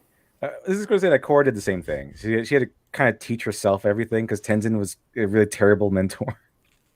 Yeah, it's the same story with the live action Mulan. You know, like she just like Oh yeah, that's right right. off the Yeah. bat was great. She just has chi for some reason, and then is just automatically awesome. Yeah. It's like she can't be bad at anything. And that's just an extremely common trait with like how they portray female characters in general in modern media. Let's see. What's up? But I think yesterday's fool mentioned. Was it yesterday's fool? But mentioned. Let me see here. What was it? Yeah, it was yesterday's fool. Mentioned the Scotsman from Samurai Jack, who's awesome. Flip, what the fuck are you doing? I was about to say, like, let's see. But we're not going to question this. Here's exception. Here's a Scotsman. He's having fun. Let him. He's a Scotsman. Let's see how awesome he is. Check this out. This is the Scotsman. He's like the secondary. He's like Samurai Jack's more extreme best friend. Like, this is the main friend Samurai Jack has throughout this world. It's pretty awesome.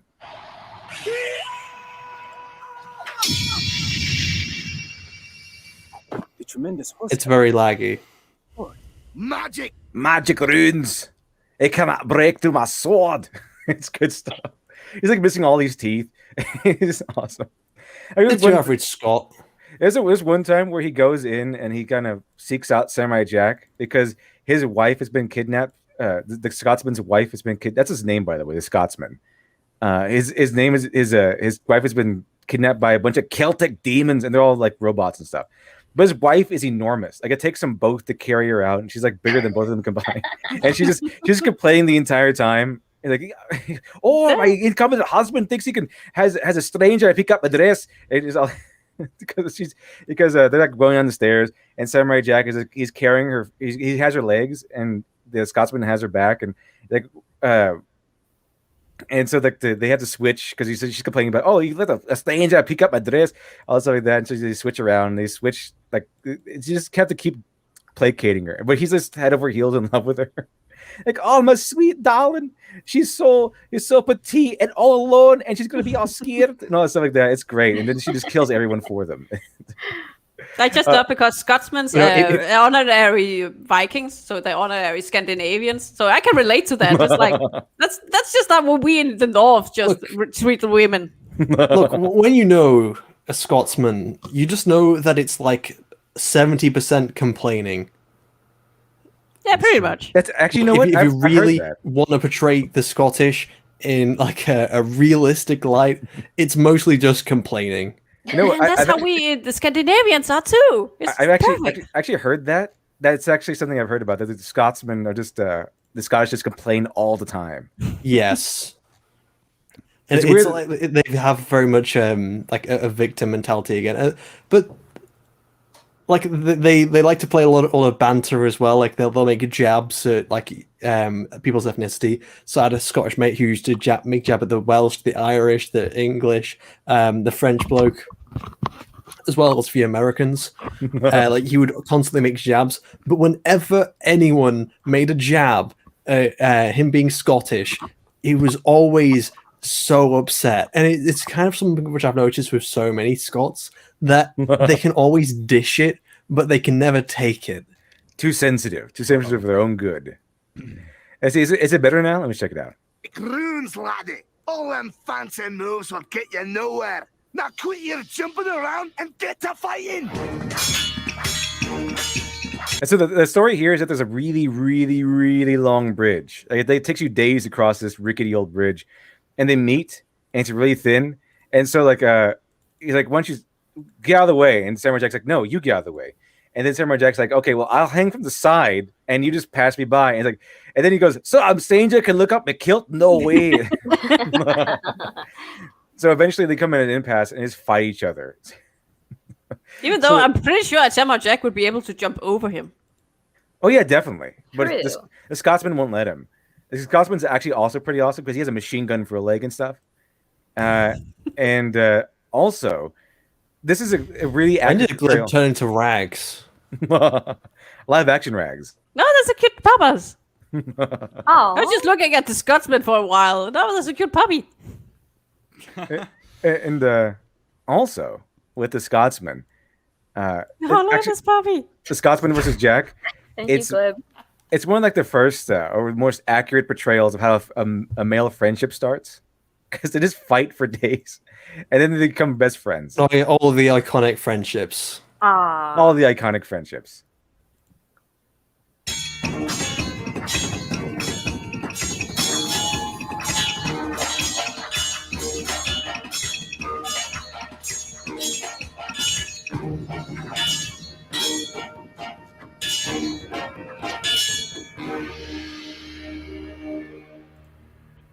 Best friends. Now they're the best of friends. Prepare to meet your doom.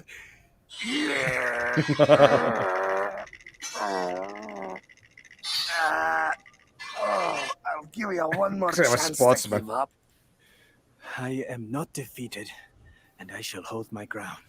Ooh, hold your ground? You can barely hold your sword. Then come get me. What?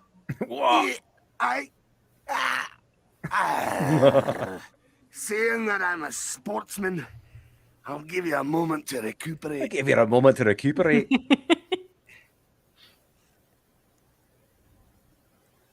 Stand there, bro. Here come the bounty hunters. These bounty hunters I think they're also in Dexter, by the way. These bounty hunters. Dig it out, dig it out.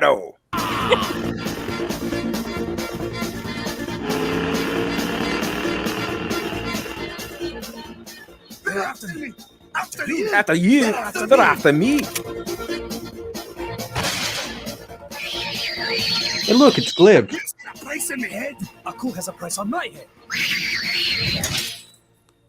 Oh, they're married now.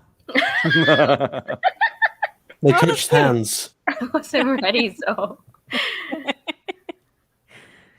That's awesome. Samurai Jack is. I'm pretty sure touching hands must be like even more sexual than just touching fingers. Means they're both pregnant now. Ooh. That's how it works in Last Jedi. Irish got the samurais. Let's make that show too. Whenever I hear people unironically say that the finger touching was sexual in the Last Jedi, I can't help but laugh my ass off. It's pretty hilarious. You ever walk down the street with your bro and you accidentally touch hands? I'm so sorry, bro. No homo, because I was walking on the street. Every time you like give someone a handshake. I was talking both pregnant. Walking down the street with my best bro, we accidentally touched hands. But not in a gay way or anything. No, of course not. Yeah, it goes without saying. So lewd. That's so lewd. This is why Glib has such an unimpressed face right now. Very unimpressed. Although He does not approve of the hand holding. I think that's just Clint Eastwood's normal face. He just looks really angry at everything. Like he just smelled a horrible fart, like all the time. I just smelled a horrible fart face. It's a really unfortunate face to have.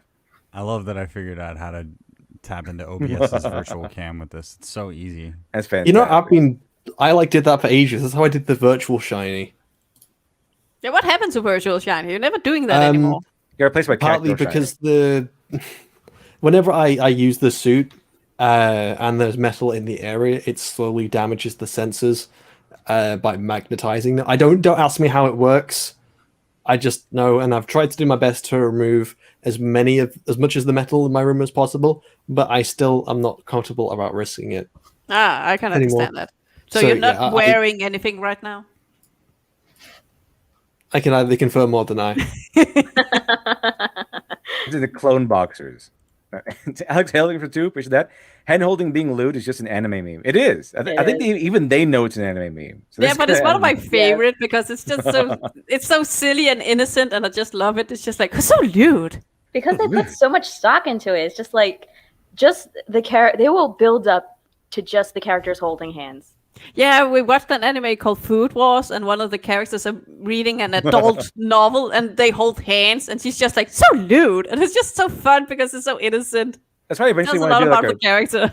That's kind of why eventually I want to do like a romance comic book because it's so easy. All you gotta do is do nothing forever, and you just make bank off of it. It sounds like a good thing to me. Just tease any possibility of Exactly. I think it was a meme someone showed on Weeb Day one time, where it's like the first episode.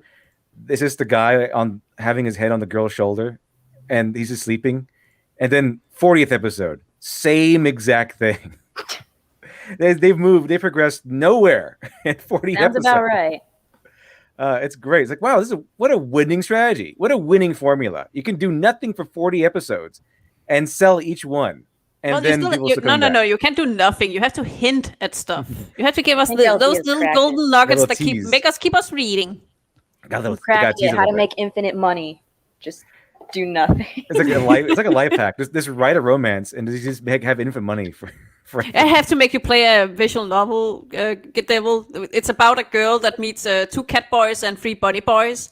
And it's so good to show what romance actually is, because there's one of the cat boys that actually confesses his feelings, and the main character is just like, I wonder if he likes me. It's so straight good. up.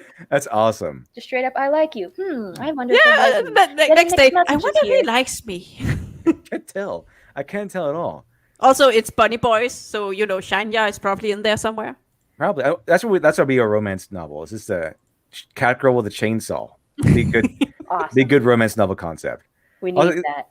Here's a little segment from Four Seasons of Death, because Four Seasons of Death is like one episode, but it has 4 little sections in it. And this is from Fall. And it just follows this little weird mad scientist guy as he puts together like this magical potion to kill Jack with it. Well, the reason why I like it so much is because it's one of those minimal dialogue episodes. It's the poison for Cusco. Cusco's poison. The poison specifically designed to kill Cusco. Cusco's poison. My spinach puffs.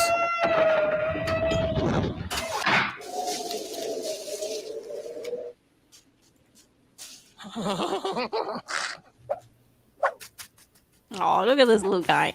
You know, I'm gonna be honest. I'm not a big fan of changing aspect ratios. I'm not sure they do that in the episode or not. I think he does it sometimes. There's more cinematic in some shots. I forgot if he does though. It's been a while. They did do. They did The only do that. times I think it works is on like one shot, like when they close in on the eyes. But just changing aspect ratio on the fly, I'm just not like in between scenes constantly. But then you gotta like draw a lot less, and there's a lot less empty space, and it's just like focus on this strip. Okay, you're done. Exactly. You see, Alex Halo, there's 5% of that. Thank you, Alex Halo. In the Chunibyo anime, they are in a relationship in the halfway in the first season, and trolls you tell after 2 seasons a movie for a kiss. See, all you gotta do is keep hinting but never deliver. It's kind of like where the place where J.J. Abrams' mystery box would actually work. It's never deliver. Never open that box. It's having that box closed forever, but the possibility inside. I'm just thinking of like, oh, I'm sorry. It just keeps you buying. That's it. It just keeps you buying. I was thinking of like, what if I made like a comic strip and it's like, like my roommate is blank and it's like a werewolf or a vampire or a ghost. I was thinking like a comic that's just called my roommate is weird, and it's just this character who's like seeing like all of the weird things that his roommate does, but they actually turn out to be mundane. And that's I like that. It sounds good to me. And then in the end, he ends up killing his roommate, and because he's was super paranoid. I just think that would be like a really weird, like, kind of twist. I don't know. It's like all the stuff, all the weird stuff is due to his paranoia. Yeah, like he's like thinking he's murdering someone when he's cutting a sandwich or something. Oh, have you ever seen those Tumblr posts about how aliens would see the human race? Because if aliens actually visit the human race, they would be finding us weird because we do kind of weird stuff. It could be kind of like that. So the roommate just thinks his roommate is an alien. Yeah, like he thinks he's a serial killer or something. Well, I think I prefer the idea that the aliens are just waiting for us to get weird enough so that their weirdness doesn't seem all that weird. I just imagine that's what they're waiting for. Alien comes here and then they're watching someone make their breakfast and they say, okay, so you have this thing called a chicken, right? Yeah. And they shit out something, yeah, and then you make breakfast with that. You eat that. Yeah. Oh, honey. And then like I can see, so the usual thing with sci-fi is that the aliens are coming in and they're waiting for us to advance our technology far enough so that they can interact. But what if that's not the case? What if they're just waiting for us to advance culturally enough so that we're so weird that they will fit in and like, oh, cool, hey brother, we're finally we can fit in with each other. You won't be scared away by us because we're pretty weird too. And maybe that's why they haven't come in and revealed themselves to us by and large. We're just waiting for the human race to become weird enough so that we accept them. and become. You know, I honestly believe we've never had contact with aliens. My theory is that I think life is actually pretty common in the universe, but there's a physical limit. There's a limitation in physics that just means that you can't travel like these vast distances between systems. I think the future is probably a lot more along the lines of what's it fucking called? The show on Amazon Prime, the sci-fi one. I think there's it's the one you like. Mr. Robot. Mr. Robot on. I forget where's Mr. Robot on? I don't know what you're talking about. The sci-fi on Amazon. Expanse. Expanse. That's it. Like I think it's going to be much alien life. It's the future is going to be like the Expanse, where you can't expand beyond a system just because of the vast amounts of distances between systems, and you'd have to break the laws of physics just so you could travel from one solar system to another. Makes sense. And also, there's probably why we haven't had any visitors. There's also the theory that there's something called I think it's called the Great Filter, something like that, the Great Barrier, where like every single civilization has ever existed has been wiped out by something. They don't know what it is, but by something, kind of like the things from Mass Effect, like nuclear war or. Usually, before a race can expand to other galaxies, they wipe themselves out because of something happens. Something happens, yeah. We don't know what it is, but something happened. Let's see. Alex Hill, there was a 5% that they made you think there would be a kiss and give you an accidental gay kiss from two girls that hate each other instead. It was a great troll. You know what? That reminds me. I've been looking into these certain isekai. The one where the girl gets reincarnated as a villainess in one of those romance games. One of them I liked was All Rosita Doom. That one's pretty good. And then the other one I liked was the one where she kind of starts off as already punished as a villainess, and she just makes food because she gets into a nun place, a nun house, where she has to be a sister in that place, and then she's free because she's like she doesn't want to be all in nobility and everything, so she feels free being a nun and being kind of unimportant, but she was like an event specialist or something like that, an event organizer in her previous life, and so she knows how to make all this great, extraordinary food, and that's what she becomes known for, making all this interesting food. And that's what she does. She just hangs out at the church, makes these interesting meals that everyone loves to go and eat, and then the captain of the guard just kind of takes a vacation around there because he secretly loves her and stuff like that. So it's pretty interesting. But there's one I found where it's about like I think a girl who goes in and she becomes the protagonist. But instead of falling in love with the male protagonist that she can fall in love with in the game, she falls in love with the villainess and tries to seduce the villainess of the game. That's a webtoon. I kind of recognize it. I found it on one of those manga sites. Yeah, but it could be. Webtoon. It could be. There's It totally so much could be. weird stuff on Webtoon. I think it's like one of those like sites where you can just upload anything for free and just kind of let people watch it or something. Yeah. But it kind of reminded me of that with the gay kiss between two girls who hate each other. That's what reminds me of that one premise of that one isekai. There's so many like comics where absolutely nothing happens for so long, and that made me like quit. Like, okay, I'm done with Webtoon. Well, yeah, that's a big mistake a lot of fledgling authors make, is that they're interested in the story, but the audience is not, because it's not an interesting story. Exactly. You have to always have your audience in mind. Because the one thing they do is that what these characters are like. You know what they're thinking. You know everything about them. The audience, however, does not. And so because the audience does not know the stuff that you know about them, they're just like, okay, it was a bland two-dimensional character you told me nothing about, and then nothing is happening. I'm leaving. You have told me nothing about this stuff.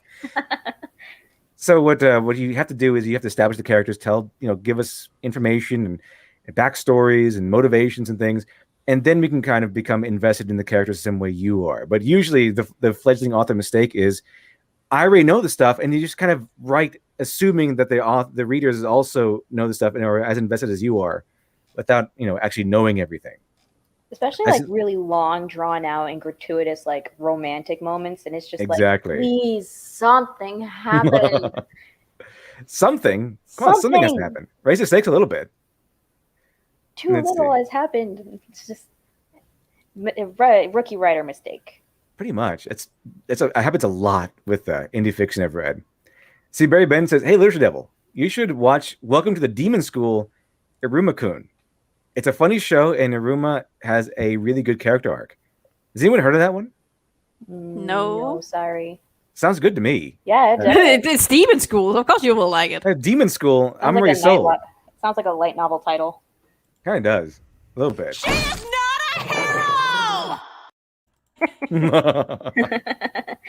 Let's see.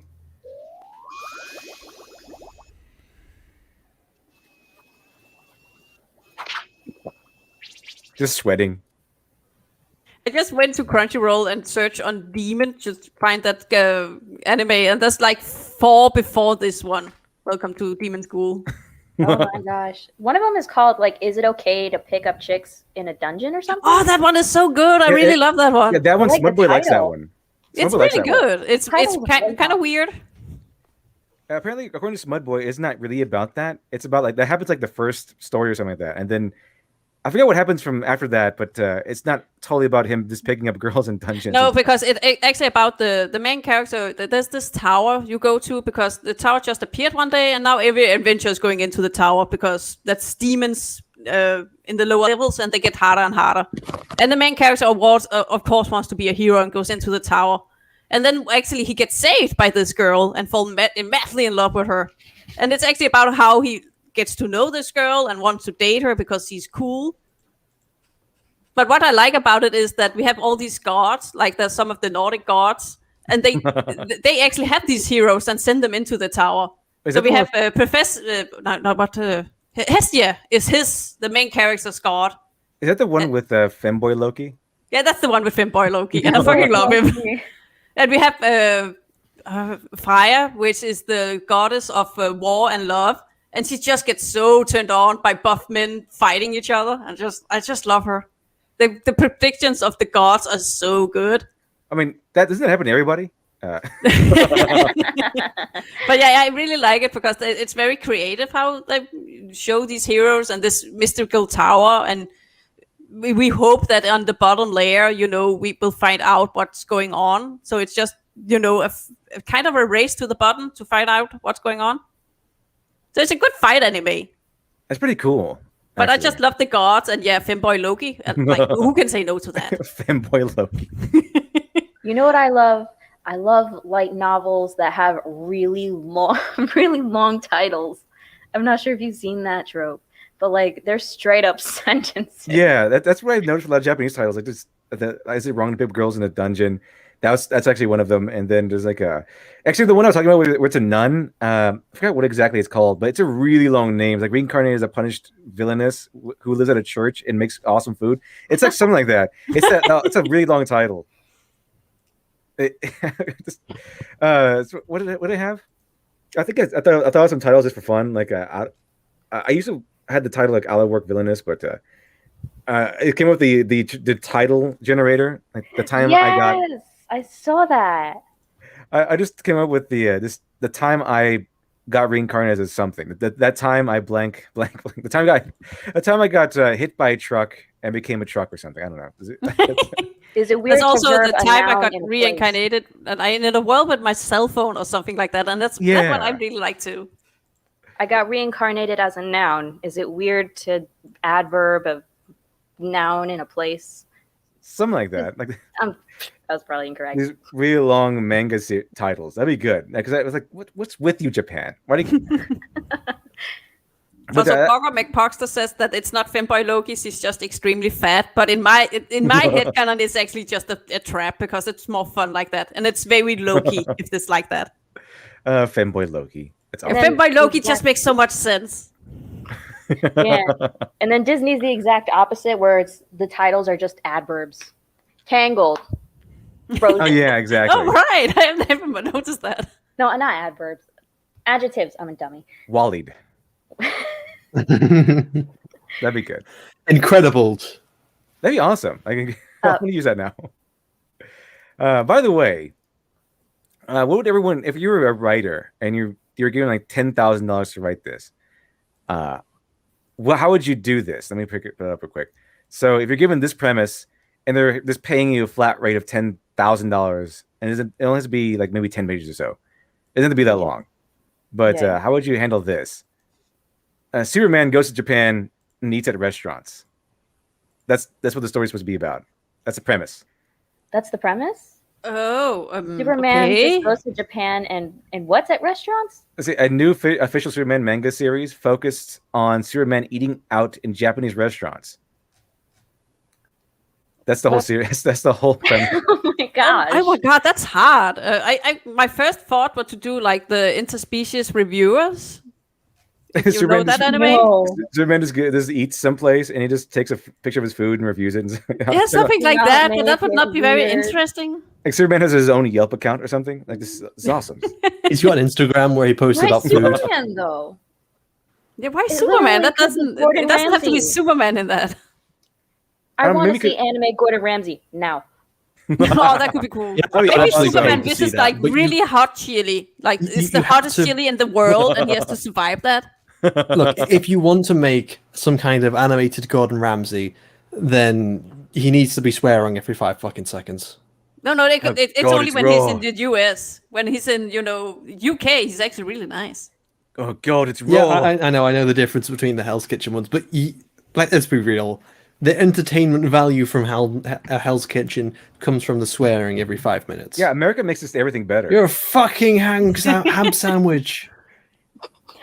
It's the Parker says it's called The Next Life as a Villainess, All Roads Lead to Doom. Yeah, I like that one. That was a good one. I think it's one of the most famous one of that genre where she gets reincarnated as a villainess. It's really good. I mean, if you like that sort of thing, I find it pretty intriguing because I like to play around with the premise where it's from the villainess perspective, but she's not actually evil. She's just got reincarnated as the villainess of the game. I thought it was kind of interesting. And like in the original story of All Roads Lead to Doom, she gets reincarnated as the villainess, but she's a little girl, so she has years before she has to encounter that premise in the game. So it's pretty funny where she's just kind of like she's trying to practice all of her skills. She could fight off all the people who'd kill her or something like that, or she practices farming so she can learn how to like grow her own food. So when she is banished, she can grow her own food. But she just ends up making friends with everybody. Oh, that's cute. Yeah, that's adorable. I like that. That's a good premise. That's how it ends. Well, so far, it's how it ends. I think they made up another one was going to make a sequel or something. That's kind of how it ends, where she encounters the main protagonist, and instead of bullying her, she kind of defends her from being bullied. And no one really falls in love with anybody. The main protagonist is supposed to fall in love with one of the main love interests, but they're all just kind of friends, and that's kind of how it ends up. Everyone just likes everybody. That's actually kind of nice. I like those kinds of stories where like everybody's just kind of buddy with everybody else, whether in a good way or in a Cowboy Bebop kind of way. Yeah, you know, it's like this is all friends. It's all friends. It's like That's how it wholesome. is. Pretty much. Fuck being wholesome. I'm still trying to figure out a good story for this Superman is eating on restaurants. well, we definitely need to have an episode where Batman just comes in and he's just like, "What are you doing all the way over here, dumbass?" Batman and Superman. Batman owns his own No, he goes over and buys the restaurants. He buys. And then it's a monopoly war of so Batman's gonna buy more restaurants than Lex Luthor. He goes and in we and have he a buys Batman Japan. versus Superman kind of situation where he's buying all the restaurants and Superman's like, "No, this isn't the way. You can't do that." Batman. Maybe he's culturally appropriating. Batman This versus wholesome Superman. ramen made by these humble people. Batman versus Superman, but in a Food Wars style battle. Oh, that could be so cool. That would be. Batman There's is your like he's premise. doing like stir fry, and then Superman is like doing some sushi or something. And they're both like really excellent cooks. Oh, I thought you wanted Batman to cook food for Superman to get his clothes to explode. That'd be pretty funny. But no, they have a judge, and it's Superman versus Batman in a food war essentially. Kryptonite salt. Pretty funny. Kryptonite salt. I love that. And sprinkle with kryptonite salt. Tastes pretty good. It tastes pretty good to me too. Wow, you Superman. Oh, Is that what happens when Superman's really upset? When he's really sour about something, he gets salty. It's kryptonite salt. Aww. Is that his one weakness? Superman. Does he create kryptonite salt and then it weakens him? Just enough. Not completely, but just enough. You can't stop me from buying all these businesses. My parents are dead. That'd be pretty funny. Parents loved ramen. I just want to see that now. This Superman versus Batman in a food war, and then Lex Luthor and the Joker are the judges. Yes, Joker's just there. It's just Lex Luthor and Joker are the judges, and then Wonder Woman's like tiebreaker. So it's 3 judges: Wonder Woman, Joker, and Lex Luthor. That'd be pretty funny. I don't know why they wouldn't be arrested immediately, but and of course Harley Quinn's got to be there to judge the breakfast sandwiches. You know. Yeah, of course. Wait a minute. Next, was it? That's like volume 14. Come again? At the top, if you read very small, it's got the NO14. Where do you see that? So like the top corner. It's probably because of the magazine. Like it's that issue of the magazine. Maybe not that issue of the series. Yeah, it's but the magazine. issue 4. No. It's NO next evening. It's really, really small. Yeah, it's the very top left. So I think In we got our English. premise, Literature Devil. So pay up. $10,000 right here. $10,000 is your premise. This, Thank you. Superman and Batman engage in a food war against each other. That'd be awesome. It's kind of like in the SpongeBob episode when was it the Chum Bucket versus the Krusty Krab, and it's like World War II. Oh yeah, I remember that one. I remember Gotta that get one. the Krabby Patty secret formula. That'd be pretty good. Glorious Rex in the chat explains it's issue 14 of Evening magazines, but it's the first story of this. Yeah. Thank This is you. gonna be a series, though. I mean, I guess it's gonna be a start of a series. It might be more than one story. Well, we don't know because it's just this magazine that runs the story. As far as what I've been told just in the information which chat gave us earlier, is that it seems like it's just kind of a one-off, and at the exact same time, it seems like it's made with a motivation, is because it's to get people to go out of the house and to get out of lockdown and everything. So that kind of it's not motivated to make a good story per se, kind of like how the political motivation isn't always like in line with what makes a good story, which is why it's got such a weird premise.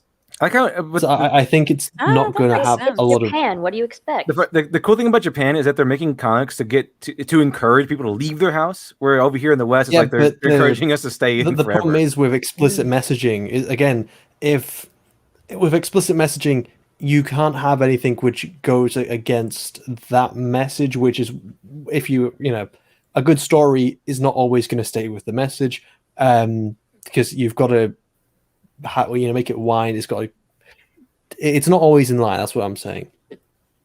And at the same time, if you're forcing a message, like again, it's very difficult to tell a good story about Superman eating out of restaurants. It's probably going to be very difficult to tell, and therefore, when it's motivated by an external factor, it's probably not going to be that great.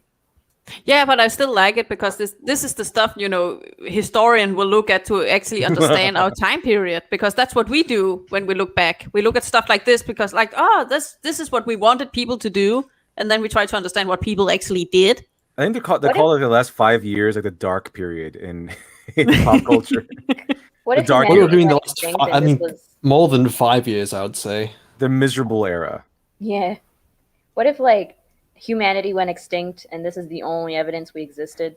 Superman eating at restaurants. 7,000 copies of Hitman 2, and it's all a completely different game because the same publisher. It's like publishers just keep releasing the same fucking game name.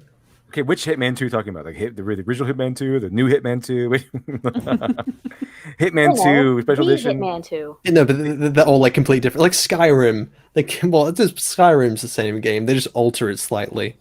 That's actually a genius how many premise. editions of Skyrim is there? That's actually a There's got to be genius like premise 20. that's actually been given as a piece of advice to, I think, either in Skyrim. Like, why make one book to sell once? Just keep selling the same book over and over again. That's what he what he did. With Hitman 2, though, specifically, it's making the entire game from the ground up and just call it the exact same fucking name. Because it's the second game with the reboot. And it's made by the same fucking company that made the original Hitman 2. That's how you get infinite money. Infinite money. Infinite It gets money. infinite confusion. That's what it gets. Just do repackage you mean and sell it. like Battlefront 2 from like 2005 or Battlefront 2 from 2016? Do you mean Battlefront 2 from 2035 or 4075? That one. My idea was I mentioned this morning, but my idea was with this premise would be like he goes in and it's all fantastic. It's all great. Everyone loves Superman being there in Japan. He's eating all these restaurants. Like, hey, go over here, Superman. Eat at this restaurant. No, eat at this restaurant. Eat at this restaurant. And one of the premises I came up with was that eventually he'll just eat at a restaurant that reminds him of a painful memory he'd buried away a long time ago from someone he met a long time ago that he liked, became very close with. And then she died in an accident or something, and he couldn't save her. So after that, he has to deal with the repercussions of confronting that buried memory, and the fact that first of all, he couldn't save her, and second of all, the guilt that he has of forgetting someone so important. And then he just wrestles with that demon. By the end of the story, he eats the meal again and feels satisfied because he finally has come to terms and peace with that. Something like that. And he has to eat at a McDonald's. A McDonald's. It's a McRonald's in Devil's a Part-Timer. He works at a McDonald's. Although not McDonald's. Superman. Oh, good old Superman. That's another. I'm still not comfortable with how feminine he looks. Well, it is anime and manga, so it's kind of run of the mill. Japan gets a free pass because they're not political about it. What's awesome though is with Avatar. I'm not Avatar. Devil's a Part-Timer. Like Avatar's Devil's a a part-timer. I like Devil's a Part-Timer. It's one of my favorites. The reverse isekai, where you're kind of like, I'm going to take over the world, but first I got to earn some money at McDonald's first and afford an apartment and all this stuff. So it's pretty funny. And then his journal just becomes like his house husband for some reason. It's great. I like that show. I like that series. Oh, speaking of, I found the most ultimate Gary Stu anime or show out there, and it's called Haven't You Heard I'm Sakamoto? And it's just he's Mr. Perfect, and he makes everybody look stupid, and everybody tries to trip him up, but makes themselves look worse and him look even cooler than before. You have to see it. It's just the ultimate Gary. Is it more of a Gary Stu than Wesley Crusher? That sounds awful, actually. No, it's actually really. That's the butt of the joke all the time. I think it's so awesome. So is it a good show? It's kind of mocking Mary Sue's then. It really does mock Mary Sue's and Gary Stu's. Then it's not a true Gary Stu then. Because it's just to such an absurd degree, where like these boys are really resentful of how cool he is and how he gets all the girls, and they try to trip him up, and then he does something that's really, really unexpected all the time, and just it makes them look worse, but him look even cooler. Like they try to like give him like alcohol with a lot of like fizz in it, and then have him sing karaoke. So he chooses a song that's in German, and he burps, and they're like, "Whoa, is that the original pronunciation?" It was so stupid. I loved it. All German songs sound way better than the original Klingon. It's just a fact of life. It's awesome though. Everything sounds better in the original Klingon. The original Klingon. But it's just a fucking stupid line. Shakespeare sounds better in the original Klingon. That's kind of cool actually. Like Shakespeare was originally Klingon, and he just came to Earth, and he's a proper British guy. A Klingon? Well, we know Shakespeare wasn't his real name, so his name was Bok or something. No, something Klingon. Let's see. All right. I do find it funny that people say, "Oh, look at the evidence that Shakespeare didn't exist." Oh, like the school that he was claimed to go to, like his name wasn't enlisted. It's like, yes, because it was a motherfucking alias. It's like well known that it was an alias. It wasn't his actual fucking name. Yeah, everyone knows Shakespeare was actually a woman and a gay man at the same time. What? You know, I'm not even surprised if someone like made a show where Shakespeare was a woman. I wouldn't be phased at all. What a twist! With like a fake beard and everything. Like we're gonna pretend you're just a man. Stream meme, Shiny? Do you have any stream memes? It looked like they're all just reposts. Dude, George's Rex says German sounds better in Japanese. It does sound better in Japanese, apparently. There's one show, Foodbox, actually, in the Japanese one. They have a Danish person talking Japanese, and it actually sounds really amazing. Oh, yeah. Like, Mom, you could at least practice first. Yeah, but she's actually Danish, and she talks with this fake Danish. She talks Japanese, but with a really fake Danish accent, and I just love it. It makes me proud. It was funny because everyone's like admiring how beautiful she was and everything, and then she starts speaking, and it's like this weird, like chopped up speech. It's like, Mom, you can at least practice first. But yeah, all Danish people are beautiful. Just that's true. A fact They're of all life. smelly.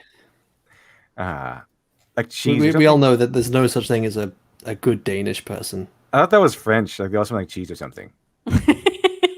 No, the French are always retreating, and they smell like cheese and the baguettes. George's Rex. Yeah, and the English have bad teeth and drink tea all the time. It was Shakespeare's There's secret nothing wrong with sister. drinking tea. Let's be real.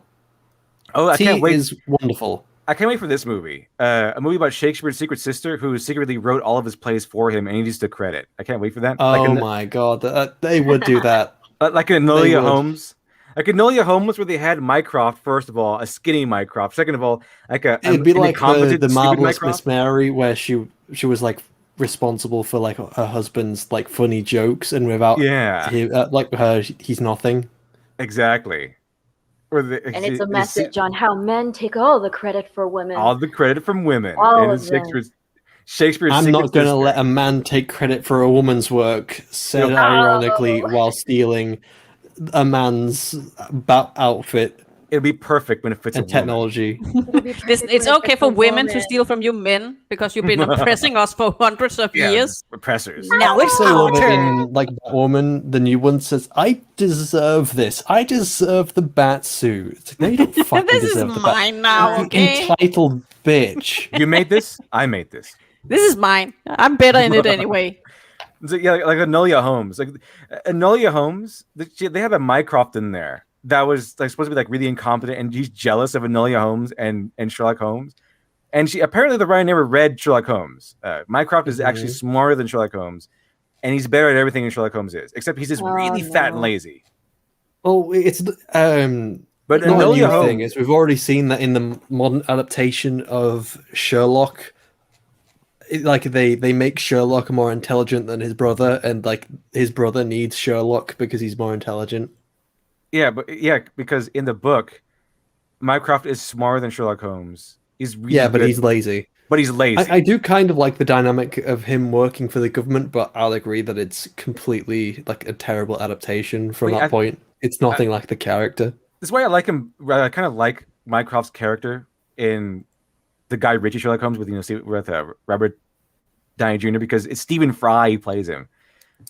Stephen Fry is he's a good Mycroft. He's a good Mycroft. I like that. Stephen Fry is just a fantastic actor. He really is. You're biased, Shiny. I'm not And then biased. Enola He's Holmes. really fucking good. No, it's just because he's British. And they brought in Enola It's Holmes. just because he's gay. Because you're also gay. That's why you're biased. And Enola Holmes is awesome at everything. She can fight. Like she has like the taekwondo skills and stuff. Just come on. Really? You're gonna make this movie? This cut off from Enola Holmes and just make a Sherlock Holmes movie about Henry Cavill. Then we have a movie. I really think that bringing Sherlock Holmes into the modern day was an absolute billion-dollar idea, but its execution was absolute trash. It And was, It's until they pretty came much a show which kind of sails among on the idea that it's like the modern day, like it's that fantastic idea while being cack. It kind of peaked at like the Reichenbach fall. After that, it kind of went downhill, and it really, really plummeted to earth and crashed when they did the last season where they made up their own Enola Holmes, where they had whereas Mycroft and Sherlock Holmes had a super secret sister. Oh, but I really didn't like that they turned was it in the original thing he's making it. Watson's making a book, isn't he? Yeah, he kind of just writes down his own stuff. But then in the motherfucking show, they turn it into a blog. Yeah, he has a blog instead. I'm not a fan of that. I didn't like it. Like he has a blog. Books still exist in the current era. I guess they don't know that. But they want to make it modern. And I like the style of how they show him like breaking down stuff like all the little details that he notices around the scene, and it's all like human. So it's just details which people overlook. Like, for example, he takes off the ring. The ring's really smooth on the inside, but all too rusty on the outside, which is suggesting that she takes it off regularly. Like the small details, like an actual crime investigator would probably just skim right over, but because he's being very thorough, he finds this. Or, like, for example, he finds I don't know, underneath the collar it's like wet, but on top of it it's dry, or like indicating. He does it in the book too, except the show is actually worse. The book is awesome. I'm told it in the book it does it. require you to understand certain things about like the time period, like taxi times, for example. But that's something BBC which Sherlock? isn't known from a modern day audience, which could lead to some confusion, where Sherlock Holmes will pull out this magic bit of information which was never presented to the audience, but would be Well, like it's, common used, knowledge. it's mostly in the first story, Study in Scarlet. That one you really have to know about cars for some reason. Yeah, you kind of do. But the rest of the other stories is actually really good. BBC Sherlock should not be encouraging you to read the original stories. It really shouldn't, because if you go see the original stories, like, whoa, BBC Sherlock is so much worse than the original stories. I mean, BBC Sherlock is bad in full stop. Because the original Study in Scarlet, I'll be honest as well. I'm not a big fan of Robert Downey Jr.'s portrayal. I like it because it's not the greatest rendition of Sherlock Holmes, but it does do some really interesting things correctly, I think. Until they kill, until they kill his love interest, can't believe I forgot her name was. He had a love interest? Yeah, it's the famous love interest of Sherlock Holmes. It's called. She was from Scandal in Bohemia. I can't believe I forgot what her name was. I can't think of her name. I've also forgotten her name as well. I have to catch up on this. I got it. I found that they have the audiobooks for free on YouTube. Irene Adler, that's what it was. Irene Adler. I don't know how to pronounce that name. It was Irene Adler. They killed off Irene Adler in the second movie for some reason. Like, I didn't believe it at first. Like, there's no way they actually killed her off. There's just no way. And there's definitely no way the writers would be stupid enough to kill off Irene Adler and replace her with some random gypsy lady. But they did. Why? Why would you do that? I remember as in the Sherlock BBC show, they had Sherlock basically kill himself, and they killed him off. But then, like, he kind of turns up, and they don't properly explain how the hell he survived. And leads to theories. They mock you for asking questions. They actively mock the audience for trying to work out how the hell he survived from jumping off a motherfucking building. Another thing, like, I'm just ranting about the show. I really hate how they do. Who's the enemy again? Like the arch nemesis of Sherlock, Moriarty. I really hate how they make Moriarty the absolute crazy, insane, like trope of a villain. That's what people you get in the modern day. He's just insane. Just insane and really angry at a moment's notice, like completely bipolar. He's completely emotionally unstable. Like, yeah, this is a guy I could see becoming Napoleon of crime, making an intricate criminal network. Sure, that's who can do it. Tell me what you cherish most. Give me the pleasure of taking it away. Sephiroth is so cool. I love So Sephiroth. cool. Yeah, he's such a cool guy. I don't sit for Sephiroth. He's the original edgy boy, I think. Let's see, You know Alex what's Hill. hilarious? I love how even Sir Conan Doyle was having fandom problems in his time. He was. He killed off Sherlock just to be like, I'm done writing Sherlock. Knock it off. He wanted to be done with Sherlock pestered him. Holmes. He wanted to be done with Sherlock Holmes, and like it took years. And then he wrote Hound of the Baskervilles, which didn't bring him back canonically. It was like a story that already happened in the past, just like before all the Reichenbach fall and the final problem happened. That's and like then, drama before Twitter. It's amazing. It was. Yeah, and it just proves that fans have always been annoying. And then they pestered him until he's like, fine, I'll bring him back. Because he wanted to do other stuff, and like he did other stuff, but they didn't want it, so they didn't buy it. Like, we don't want this crap. We want Sherlock Holmes. That's Well, amazing. passion is passion. Like, fine. I'll bring back Sherlock Holmes. Fine, you win. I'll bring him back. So he brought him back. That's how Sherlock Holmes survived the Reichenbach fall, because the fans were like, bring him back, bring him back, bring him back, bring him back, bring him back, bring him back. He's like, fine, I'll bring him back. Here's Hound of the Baskervilles. No, not like that. He's dead. He will stay dead. No. Listen, fans are wonderful, okay? We're just very passionate about the stuff we love. Let's see. Alex Haley, how much too? We said that.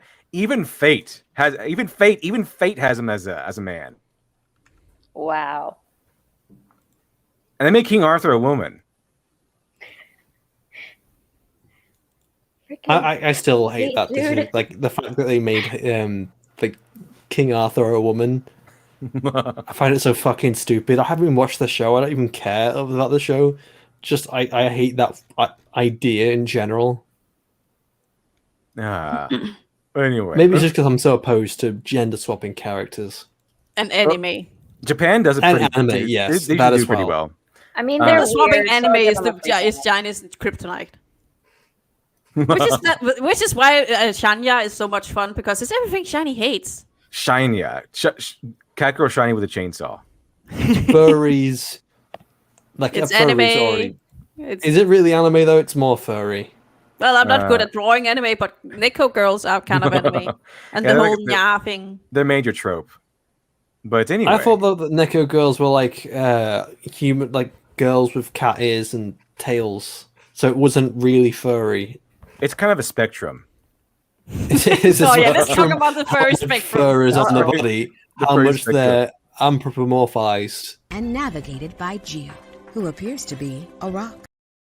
And I have to be honest, furries are some of the weirdest fucking people. I've had the unfortunate displeasure of actually knowing one, and he was the weirdest motherfucker ever.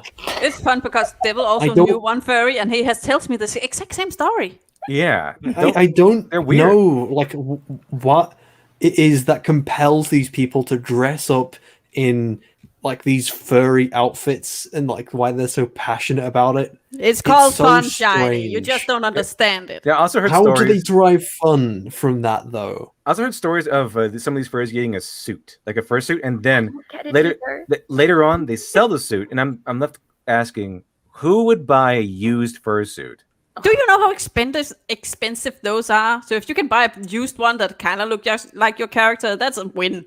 To me, it's like buying used underwear. Like, why Oh, would Devil! you do that? Oh, Devil! There's so much about the fur fandom you don't You know, know. There's something I called remember Bad ones- Dragon, and they actually trade that. And I'm not gonna Oh, explain to you no. what Bad Dragon is. Hey, even Zofrat. if, like Yeah? it's Are you you don't a even furry? like one of those weird furries that's into yiffing and all that lot. Like you still would never really know if you bought it from like a second-hand user, like what that suit has been through, and it could Lots have of gone through anything. nice considering the insanity The good of stuff. furries. But yeah, I Zofrat, are actually you a used to. furry? I actually used to be a furry. I'm not that much into the community anymore, but I spent a lot of years Yeah, on I fur can- affinity. I can I knew it. understand cosplay because it's you want to be that character, and you know you want to dress up or something. But it's specifically furries, though. It's weird. On all levels except physical, I am a wolf. I was not that bad. I'm not a crazy furry. I have a fursona, and that's kind of it. I mean, And I being a think she's furry is like cute. being a vegan. Like, you can be like a fine vegan, but it's just the vegan community is just like. Yeah, Really I'm not cringe. one of those furries that shove it down anybody's throat. I'm just on fur affinity. I talk to my friends, and then I go to Twitter and never talk about it because people do not need to know. I remember in college that was such I think it was like several girls who were hanging out with the group of friends I was with. You know, like two of them were like in a relationship with some of my friends, and we weirdly got into this conversation, like all of us, about vegans. I think two of them were vegans, and another one was a vegetarian, and they all just out of nowhere started bitching about vegans. It's like the vegans themselves are fed up of vegans and their attitude. Well, I think all groups have those extreme people that's just Not to way such too an much into this extent as stuff, and you're vegan- just like, oh, we don't talk about these people. They're There's insane. always an extreme like element of anything, but it seems to be disproportional when it comes to vegans because it's also tied into like a moral crusade. What about the Jordan attack on the vegans? Especially when Who it comes cares? to like, oh, you need to like jump in front of lorries to stop them from going to the slaughterhouses, I mean, you or can. you need to basically go into a restaurant, hold up a pig, and claim that you have liberated this pig, and then you can never eat from this restaurant again. You can't eat meat because this pig would have been eaten here. You know, if that ever happens to me, I will just start joking about how I want to turn it into bacon and see how much I upset them. Yeah, nice. That's why I don't watch 'Cause a lot it's- of like modern anime, because like the fandom is just like shipping and spoilers, and I'm just like, I'm just gonna watch the stuff from the 80s and the early 2000s because y'all are crazy. Just saying. 80s, 90s, 2000s. Yeah, those are pretty awesome. Like Yu Yu Hakusho and Go 13. I go. Another thing is that the vegans, when they have these little campaigns in the streets and everything, it's all based on like shock value, and it's so much based on like the like lack of understanding of people. It's like they don't understand like they try to act like people don't know where the fuck their food comes from. Obviously, anyone who's like over a certain age is gonna know where this bacon has come from. And I don't have any issue with, you know, petting this pig and then 5 minutes later eating it, because I understand that's the cycle of life. This pig To wouldn't be even have a fair, fucking there was an incident where here in Denmark we had a retarded giraffe, so we killed it and fed it to lions. And holy shit, the Americans got angry at us. It's Americans like get angry at everything. And lions eat giraffes. How dare they? It's just like it's nature. Oh my dare they? god.